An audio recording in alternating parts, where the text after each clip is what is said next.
नमस्कार दोस्तों, मैं राजीव आपका जीएलएस अकेडमी में स्वागत करता हूं। जैसा कि हमने पिछले वीडियो में डिस्कस किया था कि जो नेक्स्ट वीडियो रहेगी, जो पार्ट 2 रहेगा, उसमें हम जितने भी अभी तक यूनिवर्सिटी में अभी तक जितने भी ईयर्स के एग्ज़ाम पेपर थे उनका पूरा का पूरा एनालिसिस करेंगे और पूरा का पूरा सोल्यूशन करेंगे। उसमें हम ये देखेंगे जितने भी मोस्ट इंपॉर्टेंट क्वेश्चन है जो कि मल्टीपल नंबर ऑफ टाइम्स पूछे गए हैं डिफरेंट डिफरेंट ईयर्स में, उनका पूरा का पूरा हम डिस्कशन करेंगे। पूरा एक फ्रेम तैयार करेंगे क्वेश्चन का, ताकि जो भी आप अपना कंटेंट है उस पूरा पूरा उसी फ्रेम में आप पूरा कर सकें। क्योंकि हर एक स्टूडेंट का क्या होता है कि उसका लिखने का तरीका अलग होता है, उसका जो टर्मिनोलॉजी होती है वो पूरी अलग होती है, लेकिन जो फ्रेमवर्क रहेगा, आप अगर उसमें अपना पूरा कंटेंट एग्जैक्ट तरीके से आप उसको फ्रेम करोगे तो आपके बहुत अच्छे नंबर आएंगे पेपर में।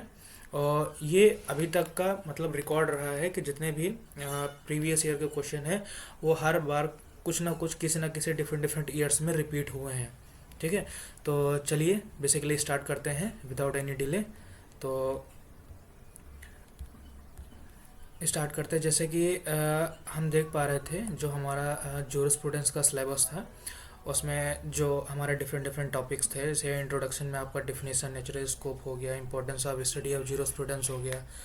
स्कूल्स में आपके 4 स्कूल हैं, नेचुरल लॉ स्कूल है, एनालिटिकल स्कूल है, हिस्टोरिकल स्कूल है, सोशोलॉजिकल स्कूल है। देन 2 अलग अलग अप्रोच हैं, जैसे अमेरिकन मॉडर्न रियलिज्म हो गया, इकोनॉमिक अप्रोच हो गया जो कि कार्ल मार्क्स ने दिया था। तो ये डिफरेंट डिफरेंट जो टॉपिक्स हैं यही क्वेश्चन पेपर में रिपीट होते हैं हर बार किसी न किसी ईयर में। कभी कभी कंपैरेटिव में पूछ लिया जाता है किसी क्वेश्चन में कि आप हिस्टोरिकल स्कूल और सोशोलॉजिकल स्कूल को आप डिफ्रेंशिएट करिए। कभी कभी आपका पूछ लिया जाता है कि एनालिटिकल स्कूल और हिस्टोरिकल स्कूल में कंपैरिजन करिए। तो कभी कभी जो भी थिंकर्स थे, जो भी ज्यूरिस्ट थे, स्कॉलर्स थे, उनका डिफ्रेंशिएशन आ जाता है। जैसे एनालिटिकल स्कूल का हो गया आपका जो थिंकर्स हैं, उसमें जॉन ऑस्टिन है, हैन कैंसल है, and H L A heart है, जेरेमी बेंथम है। तो ये जो डिफरेंट डिफरेंट थिंकर, कभी कभी इनका भी कंपेरेटिव एनालिसिस कर दिया जाता है। जैसे कि कभी कभी क्वेश्चन पेपर में पूछ लिया जाता है कि आप जॉन ऑस्टिन और हैंस कैंसल के डिफ्रेंशिएट किए, उन्होंने कौन कौन सी थ्योरी दी थी। तो उसमें बेसिकली हमें जो उन्होंने जो बेसिक थ्योरी जो पॉइंट्स propound किए थे और जो डिफरेंट अदर थिंकर ने जो पॉइंट्स propound किए थे उसमें सिमिलैरिटी क्या थे, दोनों किस चीज़ पे बात कर रहे थे और दोनों किस चीज़ को रिजेक्ट कर रहे थे। बेसिकली हमें उस पर फोकस करना है। ठीक है, तो पहले हम एक बार जो भी क्वेश्चन डिफरेंट डिफरेंट ईयर्स में आए हैं पहले उनको हम देख लेते हैं, क्योंकि मैंने सारे क्वेश्चन पेपर को अरेंज करके रखा हुआ है कितने कितने नंबर ऑफ टाइम्स पूछे गए हैं। फिर जब हम क्वेश्चन पेपर एक एक क्वेश्चन का रिव्यू करना स्टार्ट करेंगे जो मल्टीपल टाइम्स पूछे गए हैं, तो मैंने उसमें ईयर भी मेंशन कर रखा है। तो पहले एक बार हम सारे क्वेश्चन पेपर को देख लेते हैं जो अभी तक 2024 तक लास्ट जो था, 2014 से लेकर 2024 तक पूरा का पूरा क्वेश्चन पेपर अरेंज है कि कितने मल्टीपल टाइम्स वो क्वेश्चन रिपीट हुआ है। तो एक बार क्वेश्चन की तरफ हम नज़र देख लेते हैं। जैसे कि जो हमारा सेक्शन 1 था, section A, section B, section C, तीनों क्वेश्चन है जिसमें कि सेक्शन ए वेरी शॉर्ट मतलब कम शब्दों में लिखना होता है। फिर सेक्शन बी रहता है जो कि हर क्वेश्चन 10 नंबर का होता है। सेक्शन सी जो हमारा होता है लॉन्ग में होता है, जो कि हर एक क्वेश्चन 20 नंबर का होता है। तो जैसे मैंने सारे क्वेश्चन को मेंशन कर रखा हुआ है। जैसे सेक्शन ए में पूछा जाता है डिफाइन नेचुरल लॉ जो कि 3 बार पूछा गया है। डिफाइन सोशल सॉलिडारिटी जो कि 4 बार पूछा गया हुआ है रिपीटिशन में। राइट कंट्रीब्यूशन ऑफ मेन के योगदान को लिखिए जो कि 3 बार पूछा गया है। Contribution of Hart to jurisprudence, Hart का विधि शास्त्र का क्या योगदान है वो लिखिए, ये 2 बार पूछा गया है। बेंथम का योगदान 3 बार है। ग्रैंड नॉर्म जो केल्सन ने दिया था वो 4 बार पूछा गया है।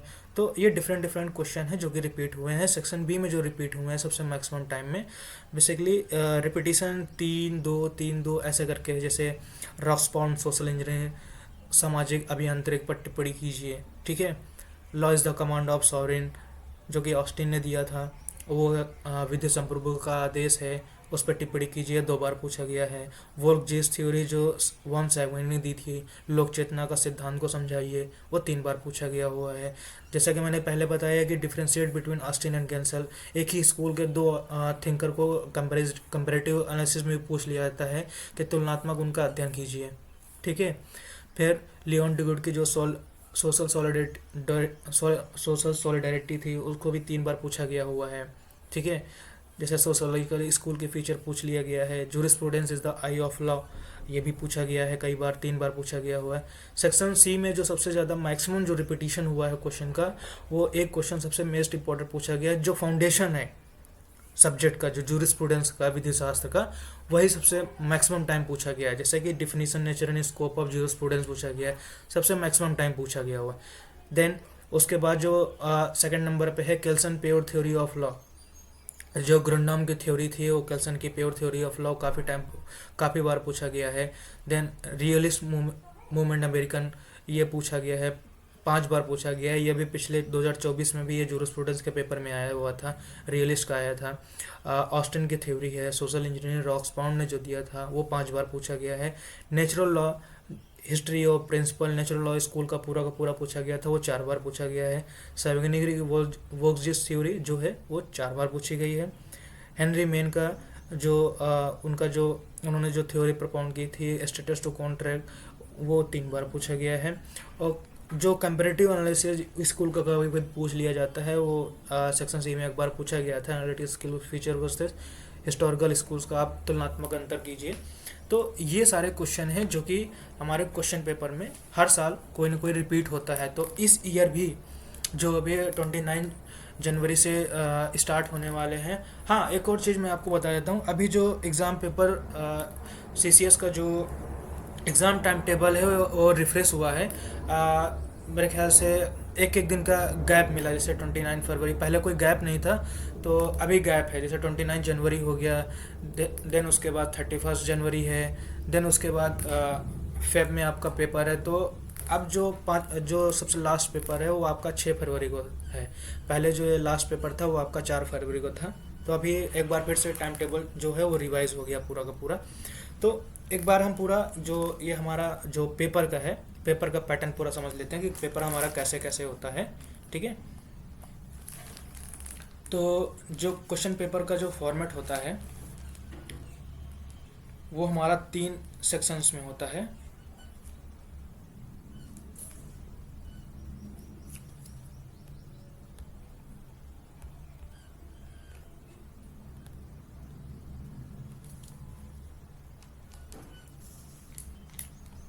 ओके, जो हमारा सेक्शन 1 होता है, सेक्शन ए हमारा हो गया।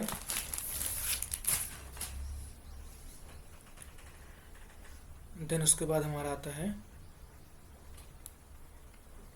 सेक्शन बी हो गया। ठीक है, देन हमारा सेक्शन सी हो गया। सेक्शन ए में हमारे जो होते हैं 5 क्वेश्चंस होते हैं, जो कि कंपलसरी पूरे पूरे ऑल करने होते हैं, ऑल कंपलसरी होते हैं। एक क्वेश्चन जो होता है वो हमारा 4 मार्क्स का होता है। तो सेक्शन ए हमारा कितना हो गया, 5 इंटू 4 करें तो 20 मार्क्स का। ये हमारा सेक्शन ए जो हमारा होता है 20 मार्क्स का होता है, जिसमें टोटल 5 क्वेश्चन होते हैं और हर एक क्वेश्चन 4 मार्क्स का होता है। और सेक्शन बी में जो हमारे क्वेश्चन होते हैं, टोटल हमारे कितने होते हैं, 3 क्वेश्चन होते हैं। 3 क्वेश्चन होते हैं। एक क्वेश्चन जो हमारा होता है वो 10 मार्क्स का होता है। तो 3 क्वेश्चन हमारे जो होते हैं वो टोटल हो जाते हैं 30 मार्क्स के। लेकिन इसमें जो आपको कंपलसरी जो करने होते हैं, 3 में से आपको 2 करने होते हैं। तो टोटल ये आपके सेक्शन बी जो आपका होता है वो 20 मार्क्स का हो जाता है। ये टोटल वाला हम इसको काट देते हैं। तो हमको करने को कितने होते हैं, 3 में से हमको 2 करने होते हैं। सेक्शन सी में जो हमारे क्वेश्चन होते हैं वो टोटल 5 क्वेश्चंस होते हैं। कितने क्वेश्चन होते हैं, 5 क्वेश्चन होते हैं। और इसमें जो हमको करने क्वेश्चन कितने होते हैं, हमको 3 क्वेश्चन करने होते हैं। और हर एक क्वेश्चन कितने नंबर का होता है, 20 मार्क्स का होता है। ठीक है, और इसमें हमको 3 क्वेश्चन करने होते हैं। तो ये हमारा कितना हो जाता है, 60 मार्क्स का। तो ये टोटल हमारा जो हो गया, सेक्शन ए हो गया आपका, सेक्शन बी हो गया, सेक्शन सी हो गया। तो जो सबसे ज़्यादा हमको फोकस करना चाहिए एग्ज़ाम पेपर में, वो सबसे ज़्यादा हमको इन दो सेक्शन पे फोकस करना चाहिए कि इनमें से कोई भी क्वेश्चन हमारा छूटे नहीं। तो ये आपके पास कितना टाइम रहेगा? आपके पास टाइम रहेगा 3 घंटे रहेगा।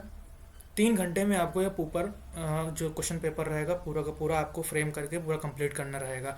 और इसमें सबसे ज़्यादा अगर आपको कोई क्वेश्चन आता है, बहुत ज़्यादा आता है, तो कृपया करके उस पर कोई टाइम ज़्यादा वेस्ट ना करें, क्योंकि अगर आप एक क्वेश्चन को करने में ज़्यादा से ज़्यादा टाइम वेस्ट कर देंगे तो आप जो नेक्स्ट क्वेश्चन जो आपका सबसे इम्पोर्टेंट रहेगा या सबसे ज़्यादा नंबर का रहेगा वो आपका छूट सकता है। तो बेसिकल स्ट्रेटजी आप इस तरह से रखिएगा।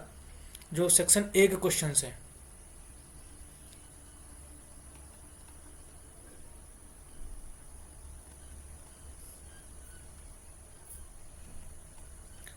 जो सेक्शन ए के क्वेश्चन और सेक्शन बी के क्वेश्चन, जो सेक्शन सी के क्वेश्चन है, इसको कोशिश कीजिएगा हाफ या 1 पेज में।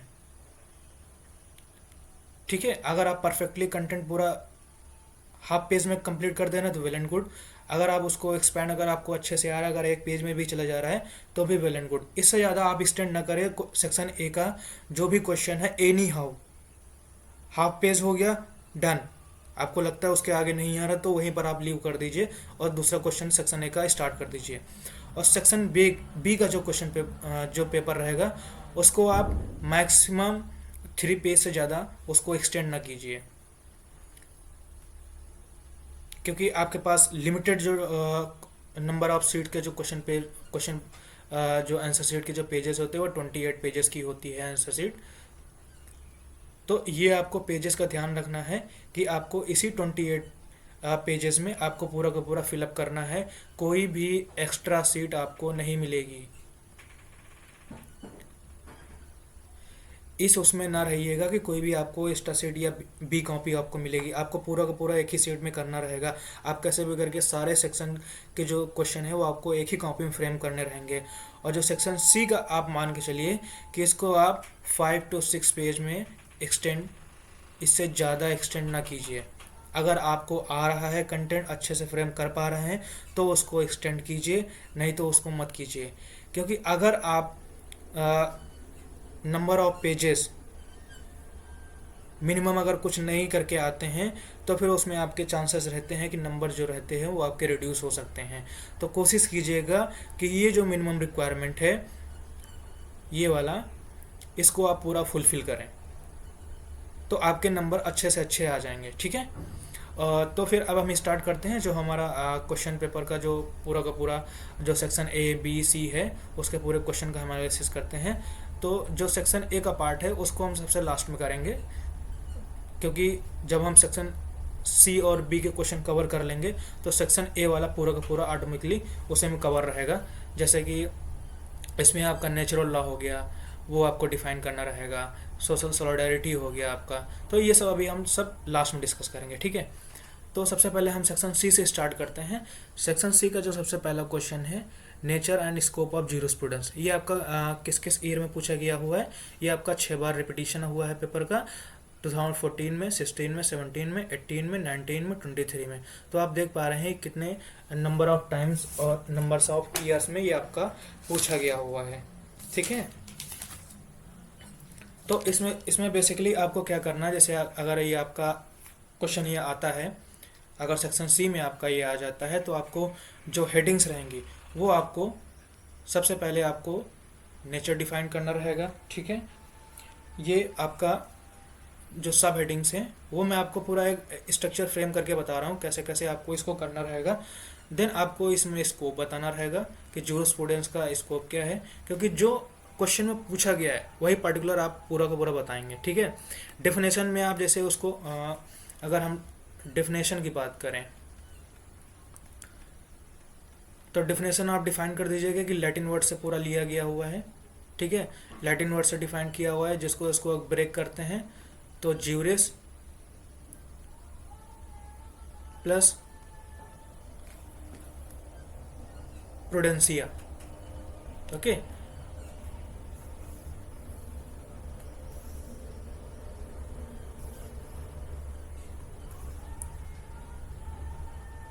ठीक है, ये आपका लॉ हो जाएगा, ये आपका नॉलेज हो जाएगा, ये इसको कह सकते हैं स्किल। तो ये आपको डिफाइन करना है कि जूरिस्प्रूडेंस या जो क्या है, नॉलेज ऑफ लॉ है या स्किल ऑफ लॉ है। और फिर देन आपको अगर इसमें आपको डिफाइन करना है तो आप इसमें जो भी थिंकर्स हैं उनकी डिफिनीशन को आप प्रोपाउंड कर सकते हैं कि उन्होंने क्या क्या दिया। जैसे आपका सामंड हो गए, बेंथम हो गए, ऑस्टिन हो गए, ठीक है, केल्सन हो गए, सावेगनी हो गए।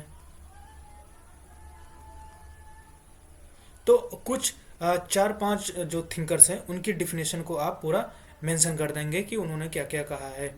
ठीक है, अब बात कर लेते हैं जो नेक्स्ट इसका रहेगा। वो आपने पहले इसका नेचर डिफाइन कर दीजिए, स्कोप डिफाइन कर दिया, देन इसका आप सिग्निफिकेंस डिफाइन करेंगे।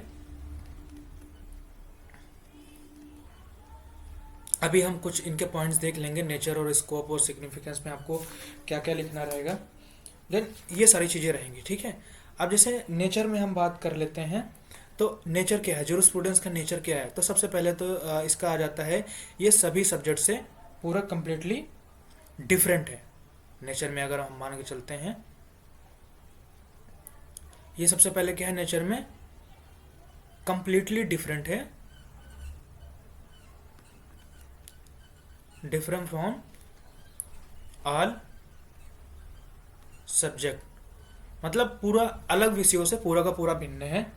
ठीक है, और जो भी अदर सोशल साइंसेज हैं जैसे पॉलिटिकल साइंस हो गया, आपका इकोनॉमिक हो गया, उनसे पूरा पूरा कंप्लीटली पूरा डिफरेंट है।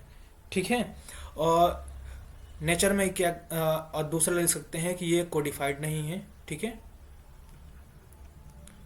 क्योंकि ये जो जूरिस्प्रूडेंस बेस्ड है ये बेसिकली सभी थिंकर के नॉलेज पे बेस्ड है, कि उनके एनालिसिस के बेस पे है कि उन्होंने क्या किया डिफरेंट डिफरेंट ईयर्स में, लॉ को किस तरह से उन्होंने चीज़ों को समझा है या उन्होंने आगे उसको फॉरवर्ड किया है। तो इसीलिए ये पूरा का पूरा कोडिफाइड नहीं है। ठीक है, और इसको हम पूरा का पूरा अगर नेचर की बात करें तो पूरा हम कंबाइन कर सकते हैं कि ये पूरा का पूरा कॉम्बिनेशन किसका है, आर्ट और साइंस का। ठीक है, क्योंकि स्कूल में आपने देखा ही है, सोशोलॉजिकल स्कूल भी हो गया, आपका हिस्टोरिकल स्कूल भी हो गया, साइंस में आपके जो एनालिटिकल स्कूल का पार्ट में आ जाता है, देन आपका नेचुरल स्कूल के पार्ट में आ जाता है। तो ये पूरा का पूरा हम कैसे देख सकते हैं कि ये जो नेचर ऑफ जूरिस्प्रूडेंस है वो कॉम्बिनेशन किस चीज़ का है, आर्ट और साइंस का है। ठीक है,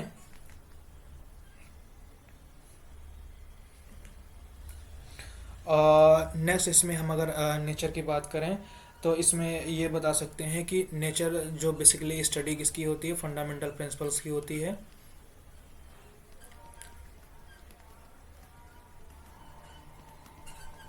फंडामेंटल प्रिंसिपल और उनके साइंटिफिक स्टडी होती है उनके मेथड्स की। ठीक है, fundamental principle and scientific study, different different methods के। ठीक है, ये आपको ये सारे पॉइंट आपको नेचर में डिफाइन करने हैं, और ये चीज़ आपको ये मेजर पॉइंट्स हैं जो मैंने दिए हैं, इनको आप जैसे जैसे इनको फ्रेम कर सकते हैं अपनी लैंग्वेज में, वो आप इनको पूरा फ्रेम कर दीजिएगा। स्कोप का अगर बात करते हैं तो स्कोप में आप इसको डिफाइन करेंगे कि स्कोप आखिर है क्या, मतलब जो स्टूडेंट्स का अगर हम इसको स्टडी करते हैं तो इसका स्कोप क्या है आगे। तो स्कोप की बात करते हैं, ये पूरा जो हमारा जो बेस्ड होता है किस पे बेस्ड होता है, इंटेलेक्चुअल पे एंड एब्स्ट्रैक्ट पे बेस्ड होता है। ठीक है, मीन्स पूरी हमारी बुद्धि क्षमता पे पूरा का पूरा जो भी ये पूरा स्कोप है, जैसे जैसे हमारा इंटेलेक्चुअल माइंड डेवलप होता जाता है वैसे वैसे हम चीज़ों को अंडरस्टैंड करने लगते हैं। चीज़ों जो भी प्रॉब्लम्स अराइज होती है उनको हम अंडरस्टैंड करके उनका रिजोल्यूशन कैसे करना है, कैसे लॉ इम्प्लीमेंट करना है, तो वो हमारा इंक्रीज होता रहता है इंटेलेक्चुअल पे। जैसे जैसे इंक्रीज होता है वैसे वैसे हमारा स्कोप इसका इंक्रीज होता रहता है। ठीक है, स्कोप में देन आप इसका क्या कर सकते हैं, ये क्या किस चीज़ों का मतलब इंक्लूड कर सकता है इस, अगर जूरिस्प्रूडेंस हम पढ़ रहे हैं तो ये किस किस सब्जेक्ट को डिनोट करता रहेगा, मतलब इंक्लूड करता रहेगा। जैसे आपका हो गया पॉलिटिकल साइंस हो गया, ठीक है। नेचर में तो हमने इसको बता दिया था कि डिफरेंट फ्रॉम ऑल सब्जेक्ट्स है, ठीक है, ये किसी से कंपैरिजन में नहीं है। लेकिन स्कोप में जब हम बताते हैं तो ये जूरिस्प्रूडेंस में जो इंक्लूड होता है, मतलब उसी के अंतर्गत जो हर एक चीज़ से लिंक होती है, वो हमारा पॉलिटिकल साइंस हो गया, ठीक है, सोशल साइंस हो गया आपका, ठीक है, इकोनॉमिकल हो गया, और जो भी हमारे कल्चरल कल्चरल आइडियाज़ हो गए, वो हमारा पूरा का पूरा किस में आ जाएगा, स्कोप में पूरा पूरा पार्ट आ जाएगा। ठीक है, अब जब हम सिग्निफिकेंस की बात करते हैं तो सिग्निफिकेंस में हम कुछ पॉइंट्स देख लेंगे कि क्या क्या हमें फोकस करना रहेगा। सिग्निफिकेंस में ये हम कर सकते हैं कि क्या कहते हैं, काफ़ी इसका रिसर्च स्कोप है, ठीक है, रिसर्च स्कोप है, मतलब जैसे जितना ज़्यादा इसको रिसर्च किया जाएगा उतना ज़्यादा हम चीज़ों को, लॉ को अंडरस्टैंड कर पाएंगे प्रॉपरली। और जैसे जैसे ये चीज़ें आगे रिसर्च में इंक्लूड और होती जाएंगी, वैसे वैसे डेवलपमेंट ऑफ सोसाइटी का पूरा जो जूरिस्प्रूडेंस का है वो पूरा का पूरा इम्प्लीमेंट होगा।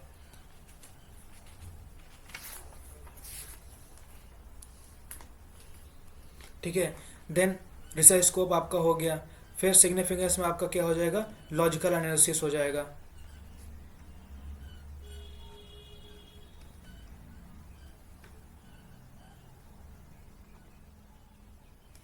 देन सिग्निफिकेंस में आप इसको आई ऑफ लॉ, अभी जैसे कि पिछली बार हमने देखा था कि जूरिस्प्रूडेंस को क्या कहता है, आई ऑफ लॉ, या कह सकते हैं ग्रामर ऑफ लॉ, ये चीज़ें आप मेंशन कर सकते हैं। आई ऑफ लॉ मीन्स कि जितने भी लॉ बनते हैं वो पूरा का पूरा ये देख के किया जाता है, जो भी जूरिस्प्रूडेंस में चीज़ें हैं, मतलब विधि शास्त्र के अंतर्गत सारे लॉ बनने चाहिए, किसी किसी भी जो डिफरेंट डिफरेंट स्कूल्स हैं उनसे कोई भी कोलाइड ना हो, क्योंकि अगर कोई भी लॉ कोलाइड होता है उनसे तो कहते वो लॉ सक्सेस में नहीं रहेगा, वो हमेशा लॉ फेल हो जाएगा।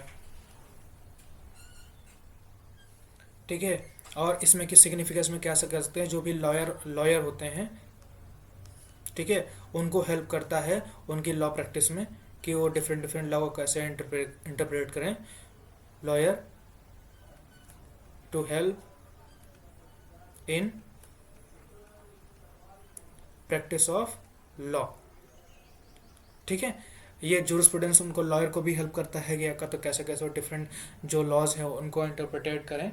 ठीक है, तो बेसिकली जो ये पूरा का पूरा जो भी ये डेफिनेशन है, नेचर हो गया, स्कोप हो गया, ये बेसिकली क्या करता है, इन सबको जो पूरी स्टडी होती है वो किस लिए होती है, इम्प्रूवमेंट ऑफ लॉ की होती है। ठीक है, ये भी पॉइंट आप मेंशन कर सकते हैं कि जूरिस्प्रूडेंस स्टडी से हम इम्प्रूवमेंट ऑफ लॉ की स्टडी पूरा का पूरा कर सकते हैं कि कैसे कैसे वो हमारे जो सोसाइटी है, सोशियो इकोनॉमिक है, पॉलिटिकल है, फिलोसफीज जो time to time place of place circumstances condition पे चेंज होता चला आ रहा है, वह उसमें हमें कैसे इम्प्रूवमेंट ऑफ लॉ उसमें देखा गया है या कैसे कैसे आगे हमें होना है। ठीक है, ये आपका जो क्वेश्चन पहला, ये पहला क्वेश्चन हो गया, ठीक है, जो कि डिफिनेशन ऑफ नेचर और स्कोप हो गया। तो इसको आप ये जो मैंने मेजर पॉइंट्स दिए हुए हैं ये आपको अपने कॉपी में पूरे को पूरे मेंशन करने हैं और इनको आपको एक्सप्लेन करना है। ठीक है, जो 4 मैंने सब हेडिंग दी है ये आपको थिंकर भी, ये डिफिनेशन हो गया, आपको डिफिनेशन डिफाइन करने के बाद आपको थिंकर जो कुछ थिंकर को मेनली ज़्यादा नहीं, मैक्सिमम 4 या 5 थिंकर को आपको लिख के उन्होंने क्या क्या कहा है वो चीज़ आपको लिख देनी। देन उसके बाद आपको नेचर इसका डिफाइन करना स्टार्ट कर देना है। नेचर के बाद आपको स्कोप डिफाइन करना है, स्कोप के बाद आपको सिग्निफिकेंस। देन इससे ज़्यादा आपको उतना करने की ज़रूरत नहीं है, आप पूरा का पूरा एक ही पूरा जो फ्रेम है पूरा का पूरा इसमें कर दीजिए। ठीक है, देन हम आते हैं नेक्स्ट क्वेश्चन पर। नेक्स्ट क्वेश्चन जो हमारा है, केल्सन प्योर थ्योरी ऑफ लॉ है। ठीक है, जो केल्सन ने हमारी जो ये हम पहले बना देते हैं, जो ग्रंड नाम की थ्योरी है वो केल्सन ने प्रोवाइड की थी। सबसे पहले ये अपेक्स है जिसको ग्रंड नाम कहा गया था, देन यहाँ पर स्टैचुरी स्टैट्यूट हो गए जो कि इम्प्लीमेंटिंग बॉडीज़ हो गई, और यहाँ पर लोअर अथॉरिटी हो गए जो कि ऑर्डर्स या प्रिंसिपल देते हैं। ठीक है, ये आपका केल्सन का हो गया पूरा का पूरा। तो ये क्वेश्चन हमारा सेक्शन बी में भी पूछा जाता है और सेक्शन सी में भी पूछा जाता है। सेक्शन बी में 10 नंबर का आता है ये आपका क्वेश्चन, और सेक्शन सी में अगर ये आपका पूछा जाता है तो ये आपका पूरा का पूरा आपको डिफाइन करना है डीपली। ठीक है, डीपली में इसको डिफाइन करने के लिए आप कैसे इसको कहेंगे, मैं उसको एक बार बता देता हूँ। उसको फ्रेम आप कैसे करेंगे,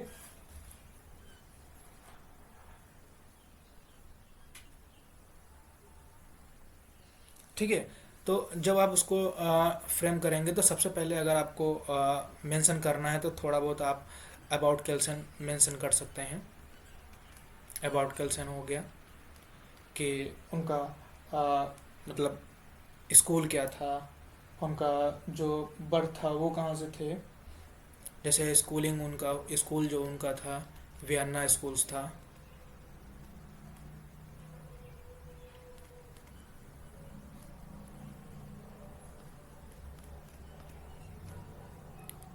ये उनका स्कूल था। ठीक है, उनकी लिविंग कहाँ से थी, ऑस्ट्रिया से थी।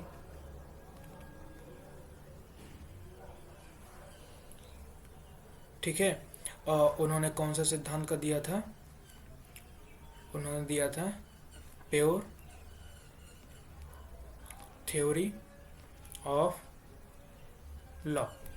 उन्होंने जो पूरा का पूरा जो उनका जो की पॉइंट था पूरा का पूरा वो क्या था, इंटरनल लॉ पे था। ठीक है, केल्सन और एच एल हार्ट ने दोनों ने क्या किया था, ऑस्टिन की जो थ्योरी थी उसको पूरा पूरा कंप्लीटली जो था वो रिजेक्ट कर दिया था, थ्योरी को उन्होंने रिजेक्ट कर दिया था।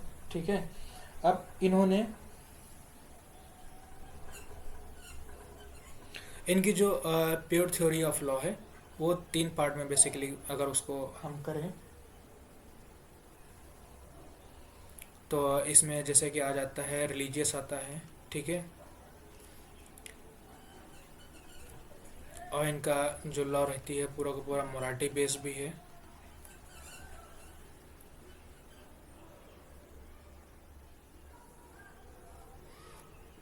उनको जो पूरा का पूरा फोकस है पूरा का पूरा इंटरनल लॉ पे रहता है। ठीक है, इनका मानना था कि जो भी जो लॉ है वो पूरा का पूरा कोडिफाइड होना चाहिए। ठीक है, और जो भी पॉलिसीज गवर्न होनी चाहिए वो पूरा का पूरा हमारा जो एपेक्स है उस वो पूरा, जैसे हमारे इंडिया में जो पूरा कॉन्स्टिट्यूशन है वो हमारा पूरा ग्रैंड नॉर्म है। ठीक है,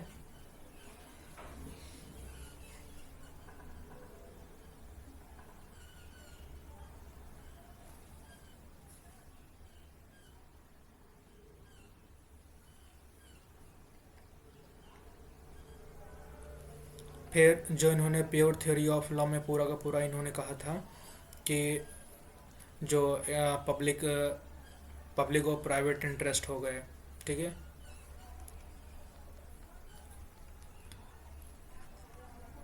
पब्लिक प्राइवेट और सोशल इंटरेस्ट को इन्होंने पूरा का पूरा बैलेंस कर दिया था। मीन्स जो भी इन्होंने जो भी इनके पब्लिक और प्राइवेट राइट थे उनको पूरा का पूरा बैलेंस कर दिया था। और इन्होंने बोला था कि जो भी जो डिफरेंट डिफरेंट उन्होंने प्राइवेट राइट बताए थे, पब्लिक राइट बताए थे, वो पूरा का पूरा इन्होंने पूरा डिफरेंट डिफरेंट राइट्स थे जो कि बैलेंस कर दिए थे।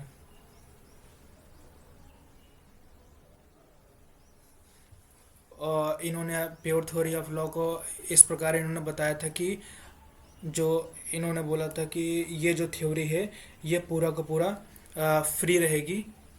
किससे फ्री रहेगी, इथिक्स से, ठीक है, पॉलिटी से, सोशोलॉजी से और हिस्ट्री से। ठीक है, एक्सेट्रा। मीन्स जो लॉ है वो इन सब से अलग रहेगा, कोई भी इन सब का इंटरफेरेंस रहेगा नहीं रहेगा। मीन्स लॉ लॉ रहेगा, जो लॉ में बोला गया है वही पॉसिबल रहेगा। उसके अलावा अगर इनका कोई इंटरफेरेंस होता है तो वो पूरा का पूरा इंटरफेरेंस नहीं रहेगा। तो अगर इन सब का इंटरफेरेंस नहीं रहेगा तो ही लॉ किस में फॉर्म में होता है, प्योर फॉर्म में होता है।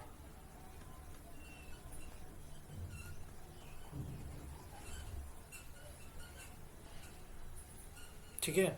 और इन्होंने, जैसा कि हमने पिछली वीडियो में बताया था कि पूरे के पूरे जो आपके प्राइवेट राइट हैं, पब्लिक पब्लिक पब्लिक इंटरेस्ट कौन से है, प्राइवेट इंटरेस्ट कौन से, जिसमें हम पर्सनालिटी, डोमेस्टिक रिलेशन, ये सारा देखते हैं। पब्लिक सेक्टर में, पब्लिक राइट में देखते हैं हम जो इंस्टीट्यूशंस होते हैं वो सारे हो गए। सोशल में हमारे जो आका था, कल्चरल हो गए, सिक्योरिटी हो गई, वो टाइप हम पूरा का पूरा कैल्सन में पूरा का पूरा देखते हैं। तो अगर इसमें हम फिर से देखना स्टार्ट करेंगे तो जैसा कि ये 20 नंबर में क्वेश्चन आता है, ठीक है, तो वैसा सेम चीज़ें आप डिफाइन कर सकते हैं कि जो प्राइवेट इंटरेस्ट है, ठीक है, पिछली वीडियो में जो मेंशन मैंने किया था, प्राइवेट इंटरेस्ट भी आपका पर्सनालिटी हो गया।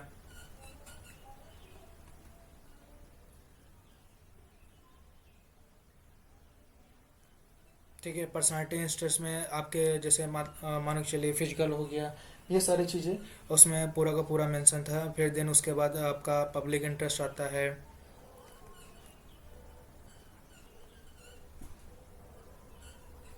फिर सोसाइटल में जो आपके सिक्योरिटीज़ होती हैं, ये पूरा का पूरा आपको मेंशन करते हुए चलना है। और हाँ, ये भी याद रखिएगा, जो भी थिंकर्स ने थ्योरी प्रोपाउंड की है उनके किसी हर हर थ्योरी में कोई ना कोई क्रिटिसिज्म है, किसी न किसी स्कूल को इंटरफेरेंस किया हुआ है। तो अगर ये केल्सन वाली थ्योरी आपको अगर एग्ज़ाम में आती है तो इसका जो क्रिटिसिज्म रहेगा वो भी आपको हर एक थ्योरी का, हर एक स्कूल का जब भी कोई क्वेश्चन पूछा जाएगा तो उसके साथ आपको क्रिटिसिज्म भी उसका मेंशन करना रहेगा कि किस चीज़ से ये ड्रॉबैक है, कि ये चीज़ में कमी थी।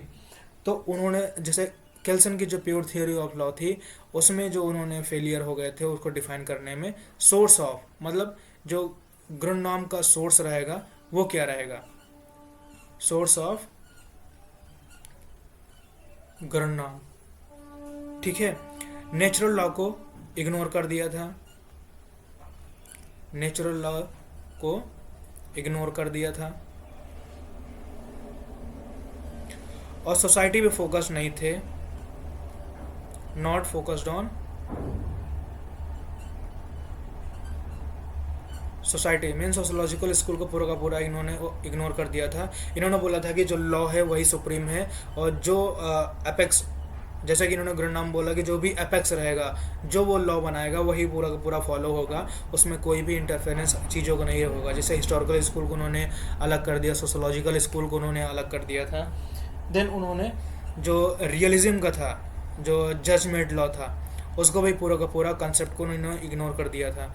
तो ये आपके जो कॉन्सेप्ट है पूरा का पूरा प्योर थ्योरी ऑफ लॉ का, ये आपको पूरा का पूरा 20 नंबर में आपको डिफाइन करना है। अपनी लैंग्वेज में आप कैसे भी उसको डिफाइन कर सकते हैं, लेकिन ये सारे के सारे पॉइंट आपको मेंशन करने रहेंगे। मतलब उसमें आपको केल्सन के बारे में कुछ डिफाइन करना रहेगा, फिर प्योर थ्योरी ऑफ लॉ क्या कहती है, वो पूरी का पूरी इंटरनल लॉ पे बेस्ड है। जो सुपीरियर उसको मानती है वो इंटरनल लॉ को मानती है। उन्होंने जो औकात ग्रुंड नाम दिया था वो औकात पिरामिड में आपको ये शेप बनाना रहेगा, ठीक है।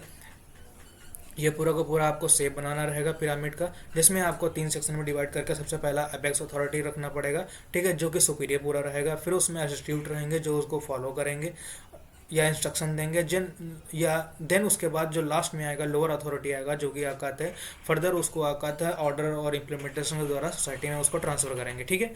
तो ये आपका सेक्शन सी का जो क्वेश्चन था केल्सन प्योर थ्योरी ऑफ लॉ, ये पूरा आपका ऐसे आपको कंप्लीट करना है। देन उसके बाद आते हैं रियलिस्ट मूवमेंट में आते हैं, ठीक है। जो ये आपका रियलिस्ट मूवमेंट को क्या कहा जाता है, ये जो है रियलिज्म, ये रियलिज्म क्या हो गया आपका जजमेंट लॉ, जजमेंट लॉ। सबसे इम्पोर्टेंट बात याद रखनी है कि ये जो लेजिस्लेशन जो हमारा है उसके द्वारा जो लॉ मेड किया जाता है उसको ये फॉलो नहीं करते हैं।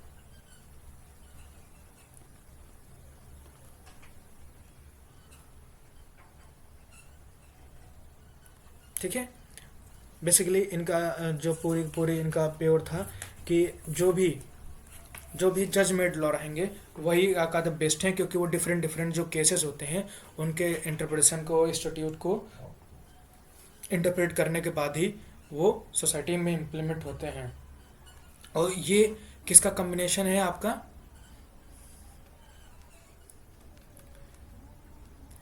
ये रियलिज्म का जो अप्रोच है किसके कम्बिनेशन से पूरा बना हुआ है, एनालिटिकल स्कूल के, आपका एनालिटिकल स्कूल हो गया, ठीक है, प्लस सोशोलॉजिकल स्कूल हो गया। मेन सोशोलॉजिकल स्कूल का आपका, सोशोलॉजिकल स्कूल को इसको आप अप्रोच भी ले सकते हैं। सोशोलॉजिकल मीन्स क्या हो गया, सोसाइटी हो गया, मीन्स जो सोसाइटी में आकर बेनिफिट रहेगा। एनालिटिकल स्कूल का क्या हो गया, लॉ हो गया, जो लॉ इनेक्टिंग जो लॉ वहाँ से ओरिजिनेट होगा, ठीक है, जो law further different different interpretation के बाद जो फाइनल उसका निकलेगा वो कैसे, वो सोसाइटी में जो इम्प्लेंट होगा कैसे फ्रूटफुल रहेगा, वो सारा चीज़ें इसमें हमको देखने को मिलता है। इसमें मैंने बताया है कि यहाँ का जो रियलिस्ट जो अप्रोच को फॉलो करते हैं थिंकर्स थे, उन्होंने जो लेजिस्लेशन में जो लॉ बनाए थे वो आका थे उनको फॉलो नहीं करते हैं। और रियलिज्म क्या करता था, जो ट्रेडिशनल लीगल रूल्स, जो ट्रेडिशनल हमारे हो गए लीगल रूल्स और उनके जो कंसेप्ट थे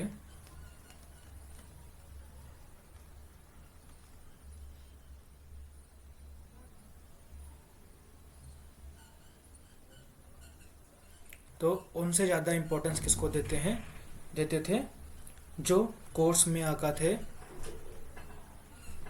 जो कोर्ट्स में प्रोसीडिंग होती थी और उनसे जो फाइनल डिसीजन हमारा आता था उनको ज़्यादा इम्पोर्टेंस देते थे, ना कि जो आका थे करंटली जो लीगल रूल्स बने हुए हैं या उनके कंसेंट का, उनके जो कंसेप्ट हैं या उनका जो कंसंट्रेट जो करंट चल रहा है लीगल रूल्स पे, नहीं उनसे ज़्यादा फोकस नहीं करते थे। उनका ज़्यादा फोकस था कि जो कोर्ट्स की प्रोसीडिंग के द्वारा जो फाइनल डिसीजन के द्वारा जो वर्डिक्ट आता है उस पर उनका ज़्यादा एम रहता था।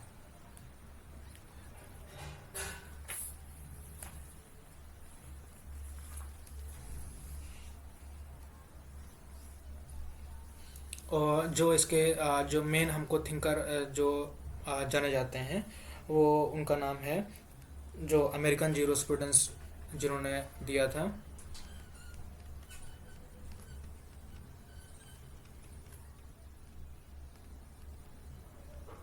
वो जो ज्यूरिस्ट थे उनका नाम था ओलिवर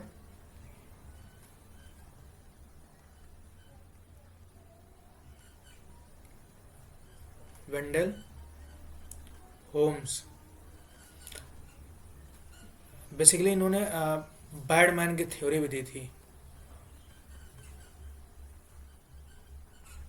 ये मेरे पास इमेज है नहीं तो मैं आपको ये चीज़ दिखाता हूँ। इन्हें बेसिकली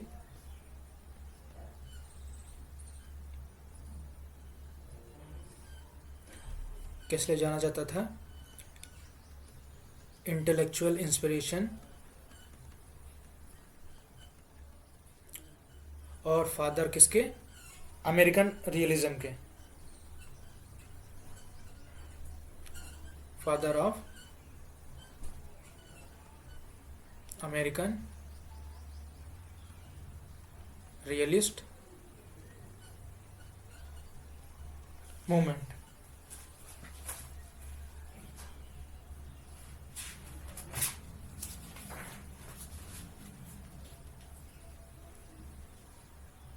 और जो अदर्स जो जज थे उनके भी मैं नाम लिख देता हूँ,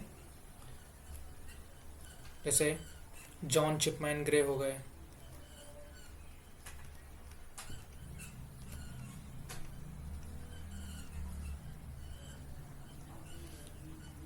इन्होंने भी बोला था कि जो लॉ है वो बाय जजमेंट होना चाहिए।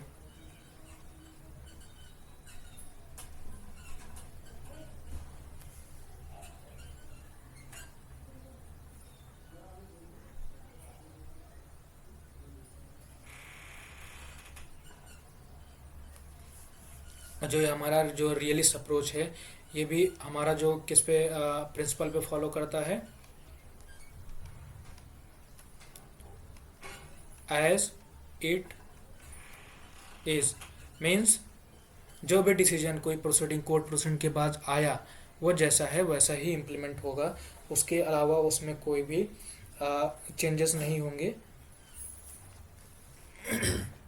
और वैसे वैसे सेम इम्प्लीमेंट होगा। बेसिकली जो अमेरिकन ये रियलिस्ट मूवमेंट है, ये पूरा का पूरा इसी अप्रोच पे है कि जो भी लॉ कोर्ट से डिसाइडेड होगा, कोई भी इंटरप्रिटेशन, जो भी कोई इस केस की प्रोड्यूसिंग चल रही है, डिफरेंट डिफरेंट केस की होते हैं, डिफरेंट डिफरेंट जज उसको आकाते हैं, आप फाइनलाइज करते हैं, तो जो वहाँ से वर्डिक्ट आता है वही सबसे बेस्ट। ये थिंकर्स इस इसको जो रियलिज्म के जो थिंकर्स थे, वो पूरा का पूरा फॉलो करते थे कि वही सबसे मेन है, वही पूरा का पूरा इम्प्लीमेंटेशन सोसाइटी में होना चाहिए। ठीक है।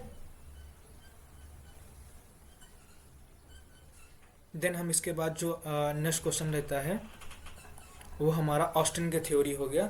अब इसमें जब हम ऑस्टिन के थ्योरी की बात करते हैं,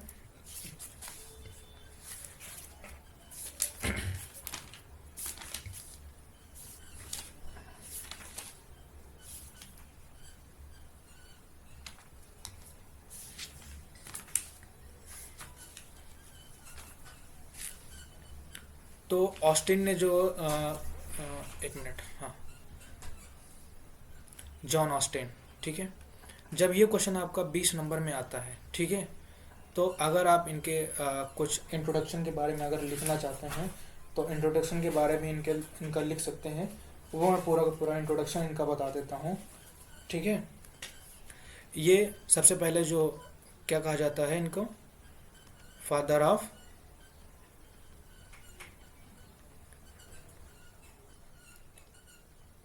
एनालिटिकल स्कूल कहा जाता है, ठीक है। इन्होंने जो दो थ्योरी दी थी,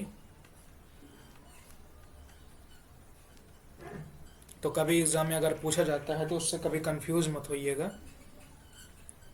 इम्पेरेटिव थ्योरी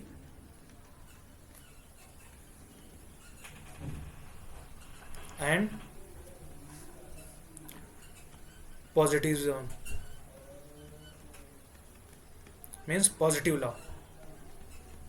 ये दो थ्योरी इन्होंने प्रपोन की थी, ठीक है। अब इसके बाद करते हैं इनकी थोड़ी बायोग्राफी देख लेते हैं। तो बॉर्न इनका कहाँ हुआ था, इंग्लैंड में, ठीक है। देन आर्मी में जो सर्विस इन्होंने दिया था वो 5 इयर्स की थी। जर्मनी में इन्होंने स्टडी किया,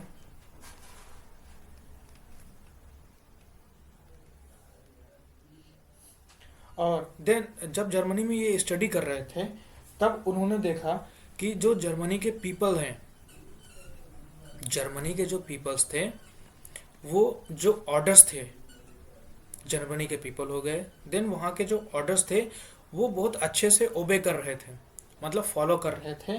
वो जो ऑर्डर्स किसके थे, जो आका था वहाँ का पर्सियन जो किंग था,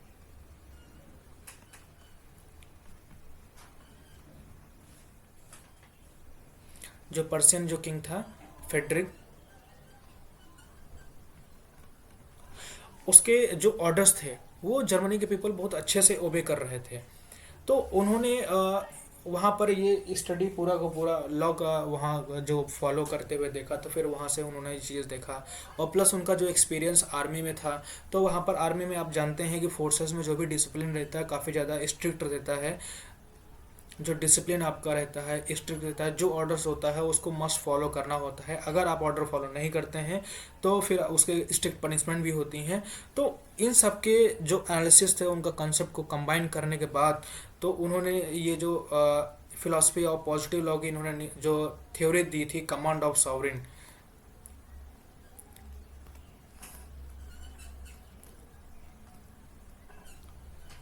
फिर इन्होंने जो थ्योरी propound की थी कि ये पूरा का पूरा कमांड जो फॉलो होना चाहिए वो किसका होना चाहिए, ये ऐसे कमांड ऑफ सराउंडिंग होना चाहिए। तो उन्होंने जो लॉ को उन्होंने इस सेगमेंट में डिवाइड किया कि ऐसे ऐसे लॉ होना चाहिए। लॉ सबसे पहले कौन होना चाहिए, सॉवरेन से होना चाहिए, ओरिजिनेट होना चाहिए, जो पॉलिटिकली सुपीरियर है, जो डोमिनेटिंग है टॉप सोसाइटी में, उसके द्वारा लॉ होना चाहिए। लॉ उसके द्वारा जो भी चीज़ें कही गई वो क्या किस फॉर्म में होती हैं, कमांड फॉर्म में होती हैं। कमांड हो गया, देन उसका ड्यूटी होती है, मीन्स उसका ऑब्लिगेशंस होता है पीपल पे। देन उसके बाद उसका क्या होता है, सैंक्शन होता है, मीन्स उसका इम्प्लीमेंटेशन होता है। अगर उसके उसी में आपका सैंक्शंस मीन्स अगर कोई उसको चीज़ को फॉलो नहीं करता है तो उसके खिलाफ कोई ना कोई सैंक्शंस रहेगा, पास पनिशमेंट रहेंगी, तो ये फॉलो रहेगा। अब जब पेपर में आपका 20 नंबर क्वेश्चन आता है तो सबसे पहले जो बेसिक चीज़ें हैं आप जॉन ऑस्टिन का आपने बता दिया है कि फादर हैं आर्टिकल स्कूल के, ठीक है। दो थ्योरी उन्होंने propound की थी, इम्परेटिव थ्योरी और पॉजिटिव थ्योरी हो, जिसको पॉजिटिव लॉ, ठीक है। थोड़ा सा उनका बायोग्राफी के बारे में बता दिया इन्होंने। और फिर अगर आप बताना चाहें तो ये भी बता सकते हैं कि जो ये इंस्पायर्ड थे वो जेरेमी बेंथम से इंस्पायर्ड थे, ठीक है। ये उन्हीं के स्टूडेंट थे, तो उन्हीं से पूरा का पूरा इंस्पायर्ड थे। तो जो उन्होंने जेरेमी बेंथम ने जो लॉ को बोला था कि मतलब थिंकिंग पे होना चाहिए, लॉ को होना चाहिए, और जो जेरेमी बेंथम ने जो थ्योरी propound की थी कि जो लेजिस्फेयर की थी, मिनिमम इंटरफेरेंस होना चाहिए, ठीक है।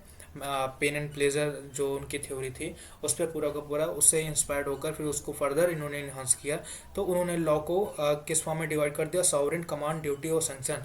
सॉवरेन को फिर जब ये चीज़ें आप ब्रेक कर देंगे एज अ चार्ट फॉर्म में, देन आपको एक्सप्लेन करना रहेगा कि सॉवरेन क्या है। सॉवरेन वो हो जाएगा जो कि कहता है पॉलिटिकली सुपीरियर है, पॉलिटिकली सुपीरियर तो अथॉरिटी हो गई, या जो भी डोमिनेटिंग उस टाइम की अथॉरिटी है उसको सॉवरेन माना जाता है। उनके द्वारा जो भी लॉ प्रोसेस किया जाता है उसको कमांड कहा जाता है। फिर कमांड को औकात है ऑर्डर के रूप में जो पब्लिक है, पीपल सोसाइटी है, उन पर इम्प्लीमेंटेशन कराने के लिए उन पर ड्यूटी इम्पोज की जाती है। अगर वो ड्यूटी को सही ढंग से ओबे नहीं करते हैं तो फिर उन पर सैंक्शन और पनिशमेंट रहती है कि डिसओबे करने पर उन पर सजा रहता है।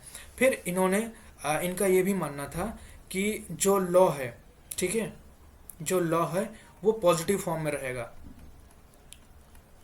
ठीक है। और positive means as it is, इन्होंने भी यही चीज़ को बोला था, जो है वो है।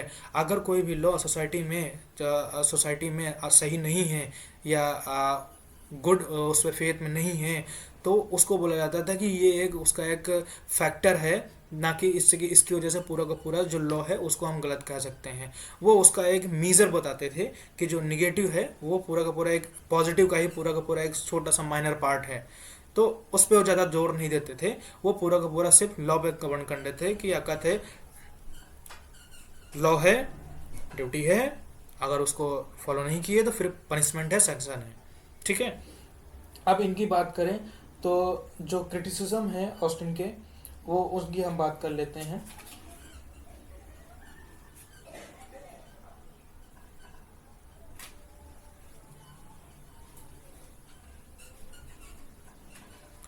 तो क्रिटिसिज्म की अगर हम बात करते हैं,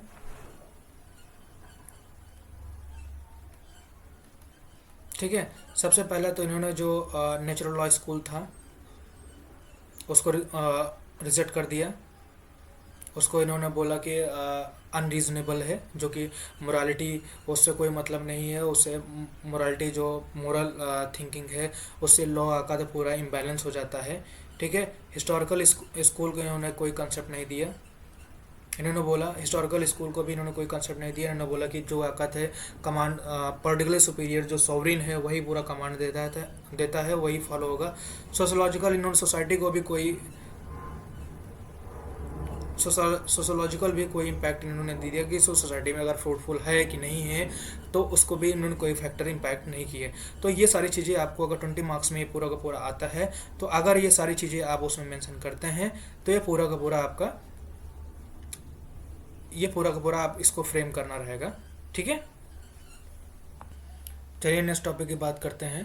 तो नेक्स्ट टॉपिक में जो सेक्शन सी है हमारा 5 बार रिपीट हुआ है, किस किस ईयर में रिपीट हुआ है? 2015, 2019, 2021, 2022 और 2024। मेन से लास्ट ईयर में भी रिपीट हुआ है। तो ये मीन्स जैसे कि नंबर ऑफ टाइम्स कुछ क्वेश्चन 6 बार रिपीट हो रहे हैं, कुछ क्वेश्चन 5 बार रिपीट हो रहे हैं। तो ये भी सबसे इम्पोर्टेंट क्वेश्चन है। ये सोशल इंजीनियरिंग बेसिकली किसके द्वारा propound की गई थी?